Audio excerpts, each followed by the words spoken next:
எங்களுடைய அழைப்பை ஏற்று இந்த தொடர் வேதபாட கூட்டத்தில் 2ஆம் நாள் மாலை வருகை தந்திருக்கிற உங்கள் யாவரையும் ஒரு முறை கூட நாங்கள் கர்த்தராகிய இயேசு கிறிஸ்துவின் இனிய நாமத்தில் அன்போடு வரவேற்கிறோம்.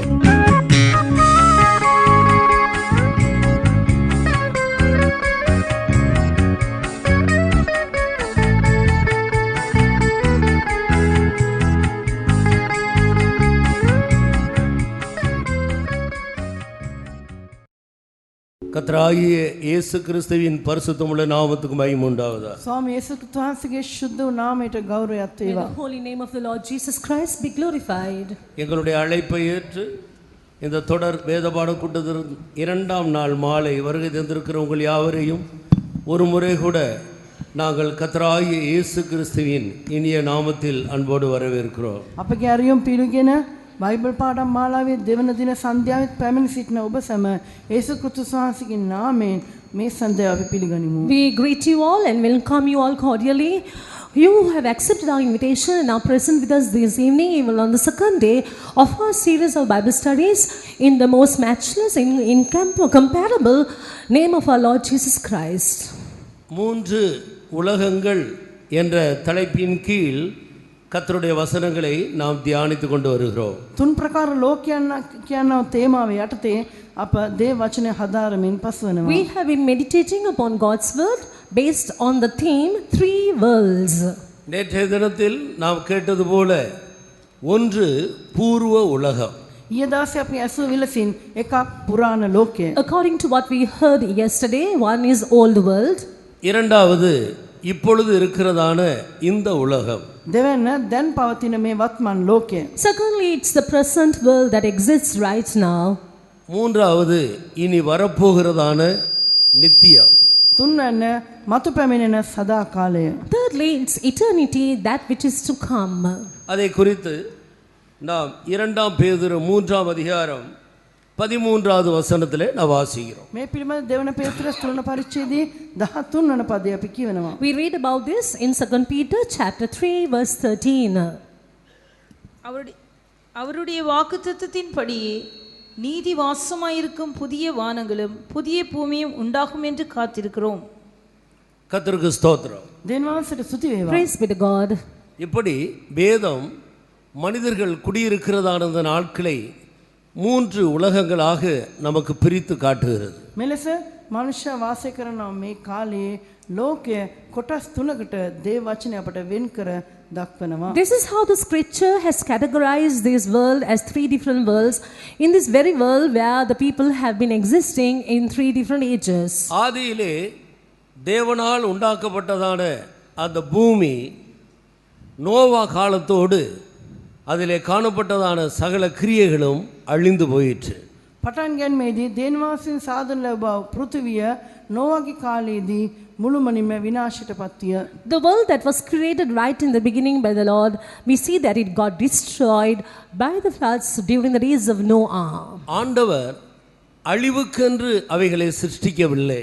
විනාශය පිණිස දේවවාසයේ දේවල් මැව්වේ නැහැ. The Lord did not create that world or those things for the sake that it may be destroyed. மனிதன் அழிவுக்குரியவன் அல்ல. මනුෂ්‍ය විනාශ වන සුළු කෙනෙක් නොවේ. And man was not created meant for destruction. அப்படியானால் ஏன் அந்த பூர்வ உலகத்தில் ஜீவித்த மனிதர்களும் சகல உயிரினங்களும் அழிந்தது? එසේනම් පුරාණ ලෝකයේ ජීවත් වූ සියලු මනුෂ්‍යයන්ද සකල විද ජීවීන්ද විනාශ වී ගියේ ඇයිද? If so, why did all the human beings and the living creatures that existed in the old world, why did they all get destroyed? மனிதனுக்காகத்தான் சகலமும் சிருஷ்டிக்கப்பட்டன. සියල්ල මානු ලැබුවේ මිනිසා උදෙසාමය. Everything was created for the sake of man. மனிதன் தேவனுடைய நோக்கத்தோடு சிருஷ்டிக்கப்பட்டவன். මනුෂ්‍ය දේවවාසීගේ අරමුණ ඇතිව මවුණු ලැබුවේය. And man was created with a purpose of God. தேவனுடைய நோக்கத்தை விளங்கிக் கொண்டு அதற்கு நேராக ஒவ்வொரு நாளும் தன்னுடைய வழியை செவ்வாய்ப்படுத்தி கொண்டு மனிதன் ஜீவிக்க வேண்டும். මිනිසා දේවවාසීගේ අරමුණ තේරුම්ගෙන ඒ වෙතට තමන්ගේ ජීවිතය යොමු කරමින් දවස් පතාම ජීවත් වන්ට වග බලාගත යුතුයි. So man should understand the purpose of God in his life.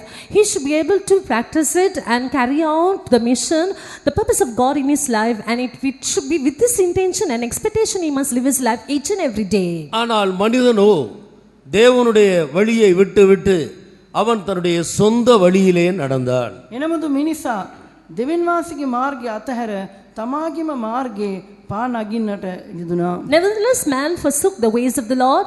He began to walk in his own ways. ஆதி மனிதன் தேவனுடைய கற்பனைகளை மீறினான்.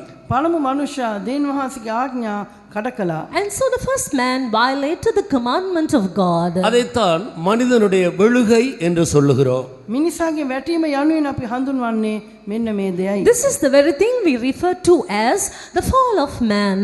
சிருஷ்டிப்பின் வரிசையில் ஆண்டவர் முதலாவது தூதர்களை சிருஷ்டித்தார். මැවීමේ පිළිවෙලෙහි ප්‍රථමයෙන් දෙවියන් වහන්සේ දේව දූතයන් මැවුසේක. In the order of creation, the Lord God created the angels first and foremost. கடைசியாக 6ஆம் நாள் அவர் மனிதனை சிருஷ்டித்தார். අවසාන වශයෙන් 6 වන දවසේදී දෙවියන් වහන්සේ මිනිසා මැවුසේක. Eventually, on the 6th day, the Lord created man. மனிதனுக்கு தேவையான எல்லாவற்றையும் அவர் சிருஷ்டித்து முடித்த பின் கடைசியாக மனிதனை சிருஷ்டித்து அவனுடைய நிறைவுக்காக அவர் ஏதேன் என்ற ஒரு தோட்டத்தில் கொண்டு வந்து மனிதனை வைத்தார் என்று நாம் நன்றாக அறிந்திருக்கிறோம். මිනිසාගේ පැවැත්මට අවශ්‍ය සෑම දෙයක්ම මවා අවසන් කොට දෙවියන් වහන්සේ අනතුරු මනුෂ්‍යව මවා ඔහු සම්පූර්ණත්වයට එළඹෙන පිණිස ඒ දෙනි උයනක් සාදා එහි ගෙන උගොත් මිනිසා තැබූ බව අපි සියලු දෙනාම දැන All සිටිනවා. of us know about the creation of God as to how the Lord created all things for the sake of man, and eventually how he made man also, and whatever that man needs for the existence of man, and he placed him in the Garden of Eden for his perfection. ஒவ்வொரு நாளும் குளிர்ச்சியான வேளையில் இந்த மனிதன் எப்படி ஜீவிக்க வேண்டும், எப்படி அவன் வளர்ந்து முன்னேற வேண்டும் என்பதை குறித்து ஆண்டவர் மனிதனோடு பேசிக்கொண்டே வந்தார். දවස් පතාම සිසිල් වෙලේ මනුෂ්‍යයා කෙලෙස ජීවත් විය යුතුද කෙලෙස ඔහු සම්පූර්ණත්වයට එළඹිය යුතුද කියා දෙවියන් වහන්සේට උගන්වමින් පසුවා. And each and every day we see the Lord communing with man during the cool of the day, and he was teaching as to how he must live his life, order his life, and as to how he must come to perfection. தேவனும் மனிதனும் ஒருவரோடு ஒருவர் உறவாடுகிற நேரம்தான் குளிர்ச்சியான நேரம். දෙවියන් වහන්සේ හා මනුෂ්‍යයා එකිනෙකා සමග සම්භාෂණයක යෙදෙන්නම වෙලාවයි මේ සිසිල් වේලාව. So it was that moment, the cool of the day, where man, God communed together with man, where the communication went between God and man. ஒரு நாள் அந்த குறித்த நேரத்தில் ஆண்டவர் தோட்டத்துக்கு வந்த பொழுது மனிதனோ இருக்க வேண்டிய இடத்தில் அவன் இல்லை. එක් දවසකදී මේ සිසිල් වෙලේ දෙවියන් වහන්සේ උයන තුලට පැමිණ විට මිනිසා වනාහි තමා සිටිය යුතු ස්ථානයේ රැඳී සිටියේ නැහැ. But one particular day, as usual, when the Lord came to the Garden of Eden during the cool of the day, man was not seen in the place where he should have been seen. வேத வசனம் சொல்லுகிறது போல கூட்டை விட்டு அலைகிற குருவி எப்படி காணப்படுகிறதோ தன்னுடைய ஸ்தானத்தை இழந்து போன மனிதனும் கூட இளைப்பாறுதல் அற்றவனாய் தன்னை ஒழித்து கொண்டார். කැදැල්ලෙන් පිටතට පැමිණ ඒ මියාත සැරිසරන පක්ෂියෙකු කෙලෙසද මෙලෙස තමාගේ නියමිත ස්ථානයෙන් පිටතට පැමිණෙනා මනුෂ්‍යයාද ඒ අයුරින්ම සිටින්නේ යයි දෙවචනේ කියා තිබෙනවා. He was just like how what the word of God says, like how the bird would leave its nest and wander here and there. He was seen as that man who would wander, leaving the appointed place or the place where he should have been seen. ஆண்டவர் துயர சத்தத்தோடு ஆதாமே நீ எங்கே இருக்கிறாய் என்று கேட்டார். ආදාම් නුඹ කොහෙද කියා දෙවියන් වහන්සේ ශෝකාලාපයෙන් ඇසුවා. And the Lord with a sorrowful sound asked, "Oh Adam, where are you?" நான் நிர்வாணியாக இருக்கிறபடியினால் பயந்து ஒளித்து கொண்டிருக்கிறேன் என்று ஆதாம் பதிலளித்தார். මම නග්නව සිටින බැවින් බීවි සැඟවි සිටිමි කියමින් ආදාම් පිළිතුරු දුන්නේය. And Adam answered the Lord saying, "Because I am naked, I feared and I hid myself." நீ நிர்வாண்டி என்று உனக்கு அறிவித்தவன் யார்? නුඹ නග්න බව නුඹට කීවේ කවුද? Who told you you are naked? புசிக்க வேண்டாம் என்று நான் சொல்லி விலக்கி வைத்த கனியை புசித்தாயோ? මම කන්ට එපා කියා වළක්වා තැබූ වෘක්ෂයේ ඵල ඔබ අනුභව කළාද? Hast thou eaten of the tree whereof I commanded thee that thou shouldest not eat? என்னோடு கூட இருக்கும்படி தேவரீர் எனக்கு தந்த ஸ்திரீயானவள் எனக்கு கொடுத்தால் நான் அதை புசித்தேன். මා සමග සිටින්ට ඔබ වහන්සේ දුන් ස්ත්‍රිය ගහින් මට දුන්නාය මමද කෑවෙමි. He said, the woman whom thou gavest to be with me, she gave me of the tree and I did eat. கர்த்தருக்கு ஸ்தோத்திரம். දෙවියන් වහන්සේට ස්තුති වේවා. Praise be to God. ஆதாமை விசாரித்த போது அவன் இவ்விதமாக பதில் சொன்னான். ආදාම්ගෙන් ප්‍රශ්න කළ විට ඔහු මෙලෙස පිළිවදන් දුන්නා. So when the Lord inquired about the matter, this is the reply that was given by Adam. விழுந்து போன மனிதனுடைய முதல் பகுதி அவன் குற்றம் சாட்டுவதுதான். වැටුණා වූ මනුෂ්‍යයාගේ පළමු කොටස නම් ඔහු වැරදි පවසනවා. This will be the first characteristic or the attribute of a man who has fallen away is he will accuse, he will blame. ஆம் ஆண்டவரே, புசிக்க வேண்டாம் என்று நீர் விலக்கின கனியை நான் புசித்து விட்டேன், என்னை மன்னியும் என்று சொல்லுவதற்கு பதிலாக அவன் தன்னை நீதிகரித்து என்னோடு கூட இருக்கும்படி நீர் தந்த ஸ்திரீயானவள் கொடுத்தால் நான் புசித்து விட்டேன் என்று நீர் கொடுத்த ஸ்திரியை நல்ல ஸ்திரியாக கொடுக்கவில்லை என்ற ஒரு மறைமுகமான கருத்தோடு ஆண்டவரை குற்றப்படுத்துகிறார். ඔව් ස්වාමීනි, ඔබ වහන්සේ කන්ට එපා කියා වළක්වා තැබූ වෘක්ෂයේ ඵල මා අනුභව කළා කියා තමාගේ වරද පිළි නොගෙන ඔබ වහන්සේ මට ලබා දුන්න ස්ත්‍රිය මට දුන්නා, මම කෑවා කියමින් මාහා සමග සිටිමිස ඔබ වහන්සේ දුන්නා ස්ත්‍රිය යහපත් තැනැත්තිය හරි තත්ත්වයේ නැත කියා වක්‍රව දේන් වහන්සේව දෝෂ දර්ශනයට ලක් කළා.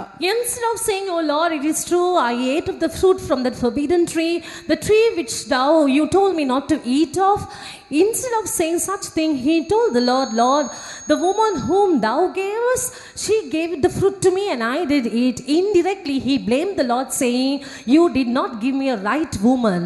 ஸ்திரியை கேட்டால் சர்ப்பம் என்னை வஞ்சித்து விட்டது, நான் நல்ல ஸ்திரீதான் என்று சொல்லுகிறது போல பதிலளிக்கிறான். ස්ත්‍රියගෙන් ඇසු විට සර්පයා මා රැවටුවා, මම නම් හොඳ කාන්තාවක් කියා පවසන විලසින් පිළිතුරු දුන්නා. And when the Lord inquired the matter from the woman, she gave a reply saying, "The serpent beguiled me," and she too indirectly said, "I am a good woman." ஆண்டவர் சர்ப்பத்தை விசாரிக்கவில்லை. දේන් වහන්සේ සර්පයාගෙන් විමසන්නට ගියේ නැහැ. But the Lord did not go to inquire from the serpent. ஏனென்றால் அவன் பொய் சொல்லுவான் என்று ஆண்டவருக்கு தெரியும். මන්දයතෝ බොරු කියන බව දේන් වහන්සේ දැන සිටියා. Because the Lord knows that he is a liar. இப்படித்தான் ஆதி மனிதர்கள் விழுந்து போனார்கள். පළමු මනුෂ්‍යයා වැටී ගියේ මෙන්න මේ අයුරිනි. This is how the first man and woman they fell.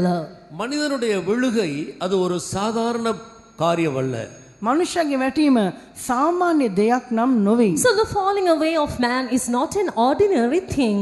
மனிதன் விழுந்தபோது பூமியிலே மாற்றம் உண்டாயிற்று. මනුෂ්‍යයා වැටී ගිය විට පෘථිවියේ වෙනස්කම් වලට භාජනය වුණා. At the time when man fell, there was a change on this earth. சமுத்திரத்திலே மாற்றம் உண்டாயிற்று. There was a change in the ocean. වෙනසක් සිද්ධ වුණා. சூரிய சந்திர நட்சத்திரங்களிலே மாற்றம் உண்டாயிற்று. There was a change in the sun, the moon and the stars. ඉර සඳ තාරකාවල වෙනස්කම් ඇති විය. சகல உயிரினங்களினுடைய சுபாவத்திலேயும் மாற்றங்கள் உண்டாயிற்று. සියලු ජීවීන්ගේ ස්වභාවයේ වෙනසක් ඇති වුණා. And there was a change in all the living creatures. அப்படியானால் மனிதனுடைய விழுகை எவ்வளவு பயங்கரமான ஒரு விளைவை கொண்டு வந்தது என்பதை நாம் சிந்திக்க வேண்டியவர்களாக இருக்கிறோம். එසේනම් මිනිසාගේ වැටීම කොයිතරම් මහා දුර්විපාක ගෙන දුන්නාද යන්න අප කල්පනා කර බැලිය යුතු වෙනවා. So it is very important that we must think and see what a lot of bad and evil consequences that were brought about by the fall of man. ஆனபடியினால்தான் நம்மை கர்த்தர் வைத்த ஸ்தானத்தில் நம்மை காத்து கொண்டு ஜீவிப்பது மிக முக்கியமான ஒரு பகுதியாக இருக்கிறது. එම නිසා දේන්වාස අප තබා තිබෙනා ස්ථානයේ අප ආරක්ෂා කරගෙන ඒ ස්ථානයේ රැඳී ජීවත් වීම ඉතාමත් වැදගත් කරුණක් වෙනවා. So it is a very, very important point that we need to remember and live according to. We must remain in the place where the Lord has kept us and we should preserve that appointed place. அது முதல் மனிதன் விழுந்து போன அந்த நிலவரத்தில் பிள்ளைகளை பெற்றெடுத்து பூமியை நிரப்பிக் கொண்டு வந்தார். එවක් පටන් මනුෂ්‍ය වැටි සිටිනා ඒ තත්ත්වෙන්ම දරුවන් බිහි කරමින් පොළවේ ජන වර්ධනයක් ඇති කළා. And right from that point onwards, right from that state where the falling of man took place, we see they had been producing children and they had been living on this earth. Noah காலத்தில் வரும்போது மனிதர்களுடைய அக்கிரமம் உச்ச கட்டத்துக்கு வந்து விட்டது. නෝවාගේ කාලයට පැමිණෙන විට මනුෂ්‍යයාගේ අධර්මිෂ්ඨකම උච්ච ස්ථානයට එළඹ තිබුණි. And when it became Noah's days, the iniquity and the transgression of man had reached its peak level. இனி இந்த சந்ததியை இந்த பூமியில் வைக்கிறதில் பிரயோஜனமில்லை என்று ஆண்டவர் கண்டார். තවත් මේ පරම්පරාව මේ පෘථිවියේ තැබීමෙන් ප්‍රයෝජනයක් නැත යන්න දෙවියන් වහන්සේ දුටුසේක. And the Lord also saw that it would not be suitable at all to keep that generation on this earth anymore. மனிதர்களுடைய இருதயத்தின் தோற்றமெல்லாம் அவன் சிறுபிராயம் முதற்கொண்டே பொல்லாததாக மாறிவிட்டது. මනුෂ්‍යයාගේ සිතිවිලි වල කල්පනාවල කවවන අරමුණ වුවද ලාබාල අවදියේ සිටම නිරන්තරයෙන්ම නපුරු තිබුණු බව දෙවියන් වහන්සේ දුටුසේක. And also saw that the Lord was wickedness was great on the earth, and every imagination of the thoughts of his heart was only evil right from his childhood. ஏலியனுடைய நாட்களிலே ஏலியனுடைய பிள்ளைகள் அவர்கள் மகா பாவிகளாய் கர்த்தருடைய பார்வையில காணப்பட்டார். ඒලිගේ කාලේ ඒලිගේ දරුවන් දෙවියන් වහන්සේ කැස්සම භයානක පව්කරුවන්ව දකින්න ලැබුවා. And also during the days of Eli, the sons of Eli were terribly wicked in the sight of the Lord. ஆனால் அதே வீட்டிலே ஒரு சிறு பையனாக சாமுவேல் காணப்படுகிறார். නමුත් එම නිවසේම කුඩා ළමෙක්ව සාමුවෙල් දකින්න And ලැබුවා. Samuel was seen like a little lad, a boy, in that same house of God. அவர் தேவனுக்கு பயந்து நடக்கிற ஒரு மனிதனாக இருந்தார். ඔව් දෙවියන් වහන්සේට බය වී ජීවත් වන කෙනෙක්ව සිටියා. And he was one who feared the Lord. ஆண்டவர் ஒவ்வொருவராக தேடி வரும்போது கடைசியாக இந்த ஒரு சிறு பையனிடத்திலே தான் பேசக்கூடிய ஒரு இடத்துக்கு அந்த பையனுடைய இருதயம் காணப்பட்டது. දෙවියන් වහන්සේ එක් එක්කෙනා බැගින් සොයා පැමිණියා. අවසානයේදී දෙවියන් වහන්සේට කතා කරන්න පුළුවන් සුදුසු තත්යක මේ කුඩා ළමයාගේ හදවත දකින්න ලැබුවා. And the Lord was trying each and every person there to commune with them. Eventually he found this little boy Samuel, and he found out that he had the heart where he could communicate with him. ஆனால் நோவா காலத்தை கவனிக்கும் பொழுது முழு உலகத்திலேயும் எல்லா சிறு பிள்ளைகளும் கூட பாவத்தில் நிறைந்தவர்களாக காணப்படுகிறார்கள். தேவன் பேசுவதற்கு தங்குவதற்கு ஆண்டவருக்கு இடமே இல்லாமல் போயிற்று. නමුත් නෝවාගේ කාලය ගැන සලකා බලන කලී සිළුම කුඩා ළමුන්ගේ හදවත් පවා දූෂණය වී තිබුණා. දෙවියන් වහන්සේට කතා කරන්නට නවාතන් කන්නට කිසිම හදවතක් උන්වහන්සේට සම්බ වූයේ නැත. But when it was during the days of Noah, the Lord saw that even the heart of even a little child was evil and wicked, and he could not communicate with any one of them. He simply could not do anything with any one of them. சிறு பிள்ளைகளுடைய இருதயத்தின் நினைவுகளின் தோற்றமெல்லாம் நித்தமும் பொல்லாததாக காணப்படுகிறதாக ஆண்டவர் கண்டார். කුඩා ළමුන්ගේ සිතිවිල්වල කල්පනා අරමුණ සියල්ල නිරන්තරයෙන්ම නපුරු තිබෙන බව දෙවියන් වහන්සේ දුටුසේක. And the Lord saw that the imagination and the thoughts of even a little child was only evil continually. இதை கண்டபோது ஆண்டவர் அந்த சந்ததியை ஒழிக்க வேண்டிய ஒரு இடத்துக்கு வருகிறார். මේ දුටු කල්ලි එම වංශය මෙම පරම්පරාව විනාශ කර දමන්නට දෙවියන් වහන්සේට සිද්ධ වුණා. So when the Lord was pondering over the matter, when he saw the whole thing, he came to a point to decide that he must destroy them utterly. எனவே மனிதர்களுடைய அக்கிரமங்களின் நிமித்தம்தான் பூர்வ உலகம் அழிக்கப்பட்டது என்பதை நாம் அறிந்து கொள்ள வேண்டும். පුරාණ ලෝකය විනාශ කරන ලැබුවේ මිනිසාගේ අධර්මිෂ්ඨකම හේතු කොටගෙන යන්න බව අප පැහැදිලිව වටහා ගත යුතුයි. So we need to understand this matter very clearly, that it was because of the transgression and the wickedness of the people that the Lord had to destroy the old world. அந்த சந்ததியிலே ஆண்டவர் நோவாவை நீதிமானாக கண்டார். ඒ පරම්පරාවේ නෝවා වනහි ධර්මිෂ්ඨ පුද්ගලෙක් ලෙස දෙවියන් වහන්සේ දුටුසේක. And the Lord saw Noah as a righteous man in that generation. கர்த்தருடைய கண்கள் நீதிமான்களின் மேல் நோக்கமாக இருக்கிறது. දෙවියන් වහන්සේගේ ඇස් ධර්මිෂ්ඨයන් වෙත යොමු වී තිබෙනවා. The eyes of the Lord are ever upon the righteous. அந்த ஒரு மனிதனையும் அவருடைய குடும்பத்தை சேர்ந்தவர்களை பாதுகாக்கிறதில் தேவன் எவ்வளவு கவனம் உள்ளவராக இருந்தார் என்பதை நாம் வேதத்தில் வாசித்து அறிந்து கொள்ளுகிறோம். එම එක පුද්ගලයා සහ ඔහුගේ පවුලේ අයවලුන් ආරක්ෂා කිරීම සම්බන්ධයෙන් දෙවියන් වහන්සේ කොයිතරම් ප්‍රවේශමින් සිටියාද යන්න පිළිබඳ ශුද්ධ ලීවිල්ලෙන් අපට පැහැදිලිව අවබෝධ වෙනවා. When we shall read the Holy Scriptures, we are able to understand as to how the Lord was so careful to preserve Noah and his family in this context. Noah காலத்தில் அதிகபட்ச ஜனங்கள் அழிந்து போனார்கள். நோவாவையும் அவருடைய குடும்பத்தை சேர்ந்த 8 பேர், இந்த குறைந்த எண்ணிக்கை உள்ளவர்களுக்காக தேவன் எவ்வளவு கவனம் உள்ளவர்களாயிருந்து அவர்களை பாதுகாத்தார் என்பதை நாம் அறிகிறோம். නෝවාගේ කාලයේදී මිනිසුන් අතරේ බහුතර පිරිස විනාශයට පත් වූවා.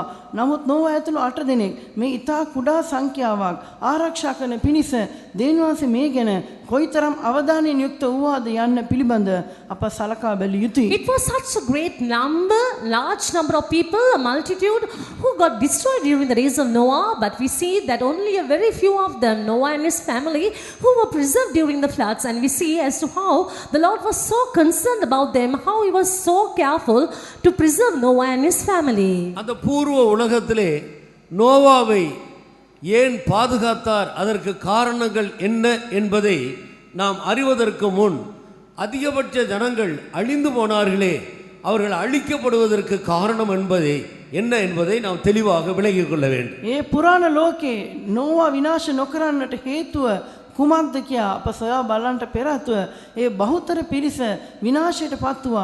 එසේ ඔන්න විනාශ කරන්නට හේතුව කුමක්ද කියා සොයා බැලීම යෙහිකි. Before we shall search out the matter as to why the Lord did not want to destroy Noah during the floods, we shall consider the matters, the issues as to why the Lord wanted to destroy everyone else, such a great multitude during the days of Noah. இந்த உலகத்துக்கு என்ன சம்பவிக்க போகிறது என்பதை ஆண்டவர் முன்னதாகவே நமக்கு தெளிவாக வேத வசனங்களின் மூலம் நமக்கு காட்டி கொடுத்து வருகிறார். මේ ලෝකෙට සිදුවන්ට යන්නේ කුමක්ද කියා කල්තියාම ශුද්ධ ලීවිල තුලින් දෙවියන් වහන්සේ අපට පැහැදිලිව පවසමින් සිටිනවා. And right beforehand we see that the Lord, he has been telling us, he has mentioned in the Holy Scriptures as to what is going to happen to this present world. அந்த பூர்வ உலகத்தில் ஒரு சிறு கூட்ட ஜனங்களை பாதுகாத்தது போல ஆண்டவர் இந்த சந்ததியிலேயும் ஒரு கூட்ட ஜனங்களை பாதுகாக்க போகிறார். ඒ පුරාණ ලෝකේ සුළු පිරිසක් දෙවියන් වහන්සේ ආරක්ෂා කළාක් මෙන් මේ වර්තමාන ලෝකෙත් දෙවියන් වහන්සේ ඉතා සුළු පිරිසක් ආරක්ෂා කරමින් පැමිණෙසේක. Just like how the Lord preserved a handful of people during the destruction in those days, the Lord is going to preserve a small group of people even in this present world.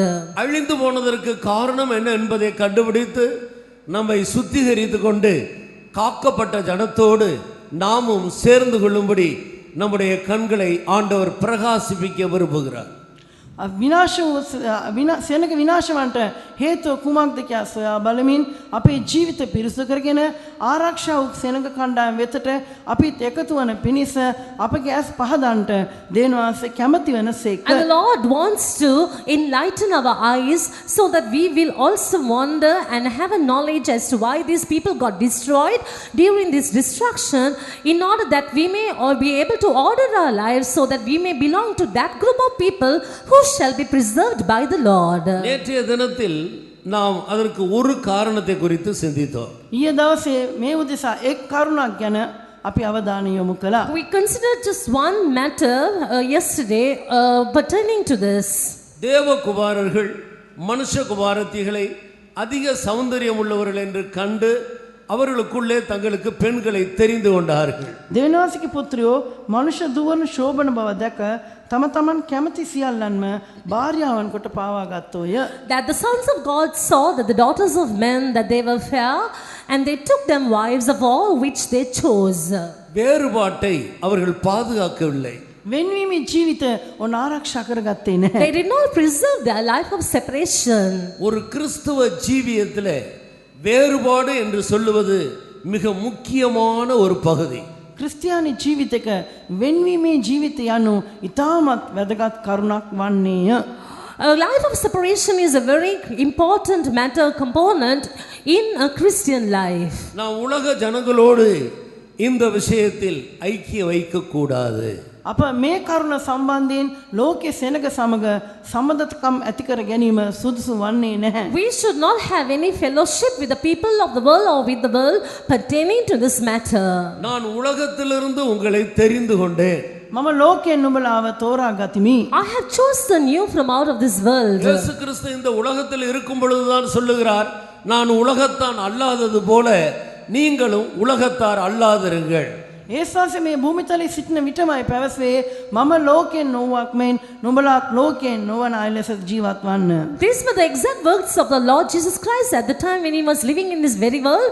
He said, even as I don't belong to this world, you too should not belong to this world. கர்த்தர் நம்மை அவர்கள் நடுவில் இருந்து பிரித்து வேறு பிரித்து கொண்டு வந்திருக்கிறார். දෙවියන් වහන්සේ මේ සෙනග මැදින් අප වෙන්කොට ගෙනවි තිබෙනවා. The Lord has separated us from the midst of such people.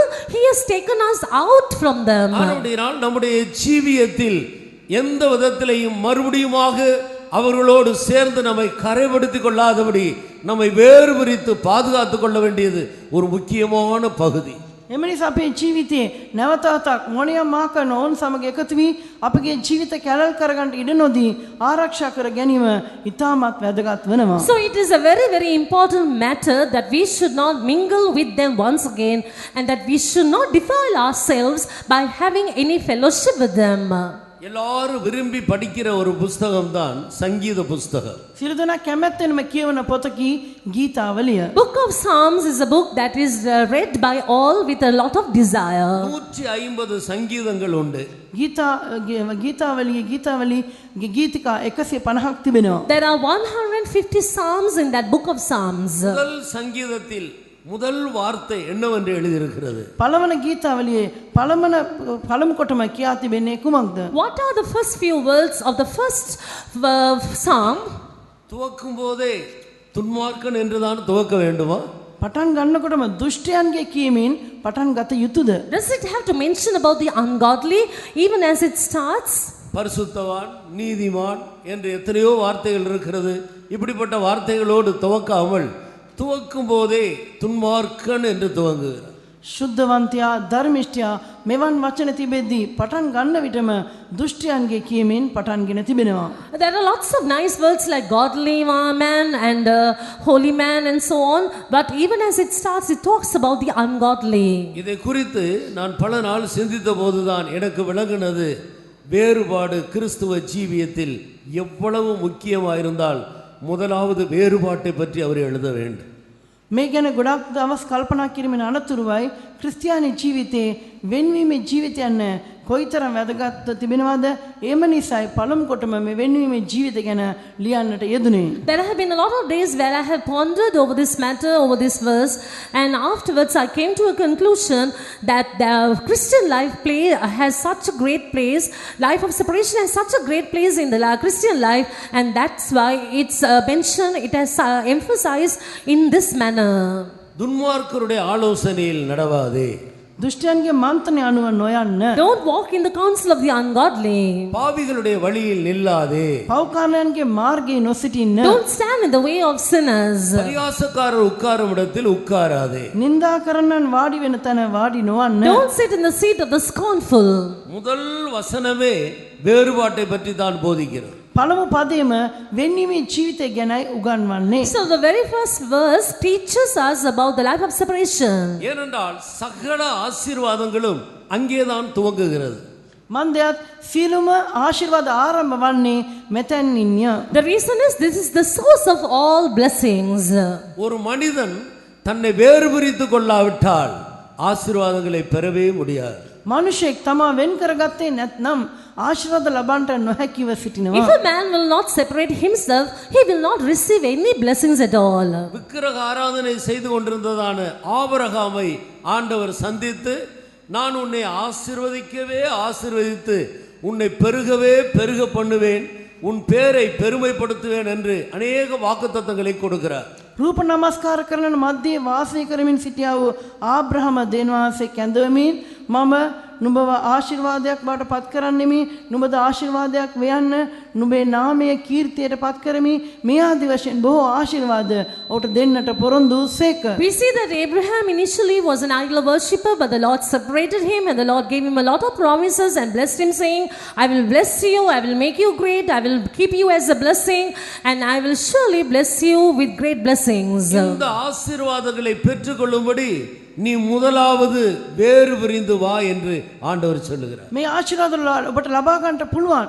ඒ උසා ප්‍රථමයෙන් ඔබ වෙන්වී පැමිණෙන්න කියා දෙවියන් වහන්සේ ඔහුට කීවා. The Lord told him, you can certainly receive all these blessings, but first of all, you come out, you separate yourself. உன் தேசத்தை நீ விடு. ඔබේ දේශය අත්හරින්න. The Lord said, leave your country. இரண்டாவது உன் ஜனத்தை விடு. දෙවෙන ඔබේ සෙනග අත්හරින්න. Secondly, the Lord said, you leave your people. மூன்றாவது உன் தகப்பன் வீட்டையும் விட்டுவிடு. තුනුන ඔබගේ පියාගේ නිවසත් අත්හරින්න. Thirdly, the Lord said, leave your father's house. இந்த மூன்றையும் விட்டு நான் காண்பிக்கிற இடத்துக்கு போ, நான் உன்னை ஆசீர்வதிப்பேன். මේ දේවල් තුනම අතහැර මම පෙන්වන්න ස්ථානෙට ඔබ යන්න මමත් ඔබට ආශිර්වාද කරමි. And the Lord said, you get you out from all these things, separate yourself, go to the place where I will show you, and I will bless you. ஒரு பக்கத்தில் உன் தேசத்தை விடு என்று சொல்லுவது அது பாஷை பற்றை காட்டுகிறது. එක් පසකින් ඔබේ දේශ අත්හරින්න කියා කියනට භාෂාවට තිබෙන ඇල්ම පෙන්වයි. Now, on one side, when you talk about leaving your country, it talks about your attachment, your tie towards the language. உன் ஜனத்தை விடு என்று சொல்லுவது ஜாதி பற்றை காட்டுகிறது. ඔබේ සෙනග නෑදෑයන් අත්හරින්න කියා කියනට ජාතිය ගැන තිබෙන ඇල්ම පෙන්වනවා. And when you talk about leaving your people, it talks about the tie or the attachment you have over the people or about towards the nation. தகப்பன் வீட்டை விடு என்று சொல்லுவது மாமிச பற்றை காட்டுகிறது. පියාගේ නිවස අත්හරින්න කියා කියන එක මාංශිකමය සම්බන්ධතා ඇල්ම අත්හැරීම පෙන්වයි. And when you talk about leaving your father's house, it talks about the attachment of the tie you have over your people, the carnal tie. இதையெல்லாம் நீ விட்டு வேறு பிரிந்து வர வேண்டும். මේ සියල්ල ඔබ අත්හරිමින් වෙන් වී පැමිණිය යුතුයි. So you must leave them all and you must live a life of separation. அப்பொழுதுதான் நான் உன்னை ஆசீர்வதிப்பேன். එවිටයි මම ඔබට ආශිර්වාද කරන්නේ. Then I will bless you. ஆதியாகமம் 12 அதிகாரம் முதல் வசனங்களை வாசி. උත්පත්ති 12 වන පරිච්ඡේදයේ පළමු පද කියමු. Let's read the first two verses of Genesis chapter 12. கர்த்தர் ஆபிராமை நோக்கி, நீ உன் தேசத்தையும் உன் இனத்தையும் உன் தகப்பனுடைய வீட்டையும் விட்டு புறப்பட்டு நான் உனக்கு காண்பிக்கும் தேசத்துக்கு போ. நான் உன்னை பெரிய ஜாதியாக்கி உன்னை ஆசீர்வதித்து உன் பேரை பெருமைப்படுத்துவேன். நீ ஆசீர்வாதமாய் இருப்பாய். இவைகளையெல்லாம் விட்டு நீ பிரிந்து போனால் மட்டும்தான் நான் உன்னை ஆசீர்வதிக்க முடியும். මේ සියලු දේවල් අතර ඔබ වෙන්ව ආවොත් පමණයි ඔබට ආශිර්වාද කරන්නට මට පුළුවන් වන්නේ. The Lord said, you must get thee out from all of them, separate yourself, come out from them, then I will bless you. நீங்கள் பிலிப்பியருக்கு எழுதின நிருபம் 2 அதிகாரம் 15வது வசனத்தை வாசி. පිලිප්පොන්ට ලියු හසුන් පතේ දෙවන පරිච්ඡේදයේ 15 වන පදේ කියවා බලමු. Let's turn to the epistle written to the Philippians chapter 2 and let's read verse 15. கோணலும் மாறுபாடுமான சந்ததியின் நடுவிலே குற்றமற்றவர்களும் கபடற்றவர்களும் தேவனுடைய மாசற்ற பிள்ளைகளுமாய் இருக்கும்படிக்கு கோணலும் மாறுபாடுமான இந்த ஜனத்தின் நடுவிலே உனக்குள்ளே கோணலும் மாறுபாடும் இல்லாமல் உன்னை வேறு பிரித்து காத்துக்கொள். වංකෝ හිතුවක්කාර පරම්පරාවක් මැද්දේ ඔබ වංකකමින්ද හිතුවක්කාරකමින්ද ඔබ වළක්වා ආරක්ෂා කරගන්න. You must preserve your life without any crookedness. You must not have any crookedness, any perverseness in the midst of this crooked and perverse nation.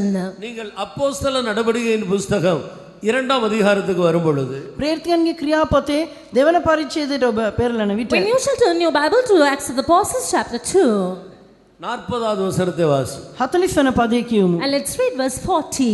இன்னும் அநேக வார்த்தைகளாலும் சாட்சி கூறி மாறுபாடுள்ள இந்த சந்ததியை விட்டு விலகி உங்களை இரட்சித்துக் கொள்ளுங்கள் என்றும் புத்தி சொன்னான். மாறுபாடுள்ள இந்த சந்ததியை விட்டு விலகி உங்களை ரட்சித்துக் கொள்ளுங்கள். මේ වංක පරම්පරාවෙන් ගැලවියල්ලා නුඹලා වෙන් කරගන්නilla. It says, save yourselves, separate yourselves from this untoward generation. 2 கொரிந்தியர் 6 அதிகாரம் 14வது வசனத்திலிருந்து வாசி. දෙවෙනි කොරින්ති 6 වන පරිච්ඡේදයේ 14 වන පදේ සිට කියමු. And let's turn to 2 Corinthians chapter 6 and let's read from verse 14 onwards. அந்நிய நுகத்திலே அவிசுவாசிகளுடன் பிணைக்கப்படாது இருப்பீர்களாக. நீதிக்கும் அநீதிக்கும் சம்பந்தம் ஏது? ஒளிக்கும் இருளுக்கும் ஐக்கியம் ஏது? கிறிஸ்துவுக்கும் பேலியாளுக்கும் இசைவேது? அவிசுவாசியுடனே விசுவாசிக்கு பங்கேது? தேவனுடைய ஆலயத்துக்கும் விக்கிரகங்களுக்கும் சம்பந்தம் ஏது? நான் அவர்களுக்குள்ளே வாசம் பண்ணி அவர்களுக்குள்ளே உலாவி அவர்கள் தேவனாய் இருப்பேன், அவர்கள் என் ஜனங்களாய் இருப்பார்கள் என்று தேவன் சொன்னபடி நீங்கள் ஜீவனுள்ள தேவனுடைய ஆலயமாய் இருக்கிறீர்களே. ஆனபடினால் நீங்கள் அவர்கள் நடுவிலிருந்து புறப்பட்டு பிரிந்து போய் அசுத்தமானதை தொடாதிருங்கள் என்று கர்த்தர் சொல்கிறார். அப்பொழுது நான் உங்களை ஏற்றுக்கொண்டு உங்களுக்கு பிதாவாய் இருப்பேன். அப்பொழுதுதான் நான் உங்களை ஏற்றுக்கொண்டு உங்களுக்கு பிதாவாக இருப்பேன். එවිට මම නුඹලා පිළිගෙන නුඹලාට පියෙක් වන්නෙමි. It says, and I will accept you, I will be their God. நீங்கள் எனக்கு குமாரரும் குமாரத்திகளுமாய் இருப்பீர்கள் என்று சர்வ வல்லமையுள்ள கர்த்தர் சொல்கிறார். கர்த்தருக்கு ஸ்தோத்திரம். ස්වාමීන් වහන්සේට ස්තුති වේවා. Praise be to God. நம்மை வேறு பிரித்து கொள்ளாவிட்டால் நமக்கு தேவன் பிதாவாக இருக்க முடியாது, நாம் அவருடைய குமாரர்களும் குமாரத்திகளுமாக இருக்கவும் முடியாது, குமாரர்களும் குமாரத்திகளுக்குரிய ஆசீர்வாதங்களை எதிர்பார்க்கவும் முடியாது. අපි අප වෙන් කරගත්තේ නැත්නම් දෙවියන් වහන්සේ අපට පියෙක් වශයෙන් සිටින්නෙත් නැහැ. අපි උන්වහන්සේගේ පුත්‍රයන් සහ දූවරුන් වන්නටත් බෑ. පුත්‍රයන් සහ දූවරුන්ට අයිති ආශිර්වාද අපට ලබා ගන්නට හැකි වන්නේත් නැහැ. If we will not separate ourselves, the Lord will not be seen as our Father. We will not be seen as sons and daughters to Him. And at the same time, as sons and daughters, we will not be able to receive the blessings we ought to receive from the Lord. இஸ்ரவேல் ஜனங்கள் தேவனுடைய ஜனங்களாக ஆபிரகாமின் சந்ததியாக இருந்தாலும் அவர்கள் எகிப்தில் இருக்கிற வரைக்கும் தேவன் அவர்கள் நடுவிலே வாசம் பண்ண முடியவில்லை. ඊශ්‍රායල් සෙනග දෙවියන් වහන්සේගේ සෙනගවත් ආබ්‍රහම්ගේ පෙළපතට අයත්ව සිටිය නමුදු ඔවුන් මිස්ර දේශයේ වාසය කළ තාක්කල් දෙවියන් වහන්සේට ඔවුන් මැද්දේ වාසය කරන්නට හැකි වූයේ නැත. Though the people of Israel were the very people of God, though they belonged to the genealogy of Abraham, we see they could not receive the blessings of God until they came to that land which the Lord wanted them to dwell in. நான் உங்கள் நடுவிலே வாசமா இருக்கும்படி நீங்கள் எகிப்தை விட்டு பிரிந்து வனாந்தரத்துக்கு வர வேண்டும் என்று கர்த்தர் அவர்களை அழைத்தார். මම නුඹලා මැද්දේ වාසය කරන පිණිස නුඹලා මේ මිස්ර දේශයෙන් නික්ම පිටතට ආ යුතුයි කියා දෙවියන් වහන්සේ උනට කීසේක. And the Lord said, looking at them, in order that I may dwell in the midst of you, you must leave the land of Egypt and come out from there. எஸ்ராவின் புஸ்தகம் 9ஆம் அதிகாரம் 1-2 வசனங்களை வாசி. එස්රාගේ පොතේ 9වන පරිච්ඡේදයේ පළමුවන පදේ හා දෙවන පදේ කියමු. Let's turn to Ezra chapter 9 and let's read the first 2 verses. இவைகள் செய்து முடித்த பின்பு பிரபுக்கள் என்னிடத்தில் சேர்ந்து இஸ்ரவேல் ஜனங்களும் ஆசாரியரும் லேவியருமாகிய இவர்கள் கானானியர், ஏத்தியர், பெரிசியர், எபூசியர், அம்மோனியர், மோவாபியர், எகிப்தியர், அமோரியர் என்னும் இந்த தேசங்களில் ஜனங்களுக்கும் அவர்களுடைய அறுப்புகளுக்கும் விலகி இருக்கவில்லை. எப்படி என்றால் அவர்களுடைய குமாரத்திகளிலே தங்களுக்கும் தங்கள் குமாரருக்கும் பெண்களை கொண்டார்கள். இப்படியே பரிசுத்த வித்து தேசங்களின் ஜனங்களோட கலந்து போயிற்று. பிரபுக்களின் கையும் அதிகாரிகளின் கையும் இந்த குற்றத்தில் முந்தினதாய் இருக்கிறது என்றார்கள். பிரபுக்களுடைய கையும் அதிகாரிகளுடைய கையும் இந்த குற்றத்திலே முந்தினதாக இருந்தது. මේ අපරාධයට මූලික වූයේ අධිපතීන් හා මූලාධායනින් කියා තිබෙනවා. It says the hand of the princes and rulers have been chief in this trespass. ஆனபடியினால் அவர்கள் தங்களுடைய வேறுபாட்டை நஷ்டப்படுத்தினார்கள். ඔවුන් තමගේ වෙන්වීමේ ජීවිතය අලාභ කරගත්තා. So they made a loss of their life of separation. 10ஆம் அதிகாரம் எஸ்ரா 10ஆம் அதிகாரம் 3வது வசனத்தை வாசி. එස්රා 10වන පරිච්ඡේදයේ 3වන පදේ කියමු. Let's read Ezra chapter 10 verse 3. இப்பொழுதும் அந்த ஸ்திரீகள் எல்லாரையும் அவர்களிடத்தில் பிறந்தவர்களையும் என் ஆண்டவனுடைய ஆலோசனைக்கும் நமது தேவனுடைய கற்பனைக்கும் நடுங்குகிறவர்களின் ஆலோசனைக்கும் ஏற்ற பிரகாரம் அகற்றி போடுவோம் என்று நம்முடைய தேவனோட உடன்படிக்கை பண்ண கடவோம். நியாயப்பிரமாணத்தின் படியே செய்யப்படுவதாக.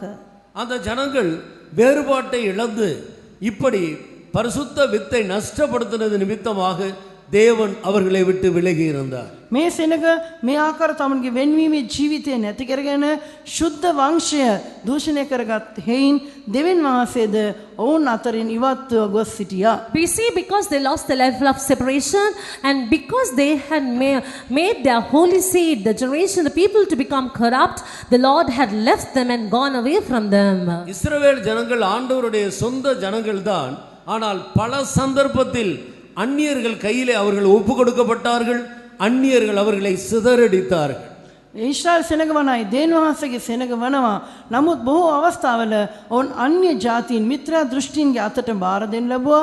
ඒ අන්‍ය සෙනග ඔවුන් විසිරුවා හැරියා. It is true indeed that the people of Israel were God's very people, own people, but because they transgressed, because they lost the life of separation, the Lord had to deliver them into the hands of the strange people, the heathens, and they went astray in this manner. எப்பொழுதெல்லாம் இந்த ஜனங்கள் கர்த்தருடைய கற்பனை விட்டு விலகி ஆண்டவருக்கு துரோகம் பண்ணுகிறார்களோ அப்பொழுதெல்லாம் அந்நியர்கள் கையிலே அவர்கள் ஒப்பு கொடுக்கப்படுகிறார்கள். කොයි කොයි අවස්ථාවල දේන් වහන්සේගේ ආඥා කඩ කරමින් ඔවුන් දේන් වහන්සේ වෙතින් ඈතට යදී ගියාද ඒ සෑම අවස්ථාවකම දේන් වහන්සේ ඔවුන් අන්‍ය සෙනගගේ අත්වලට බාර දුන්සේක. So we see that the Lord delivered them into the hands of the strangers, the strange nations and the heathens, each and every moment and instance when they went away from the Lord and transgressed against the Lord.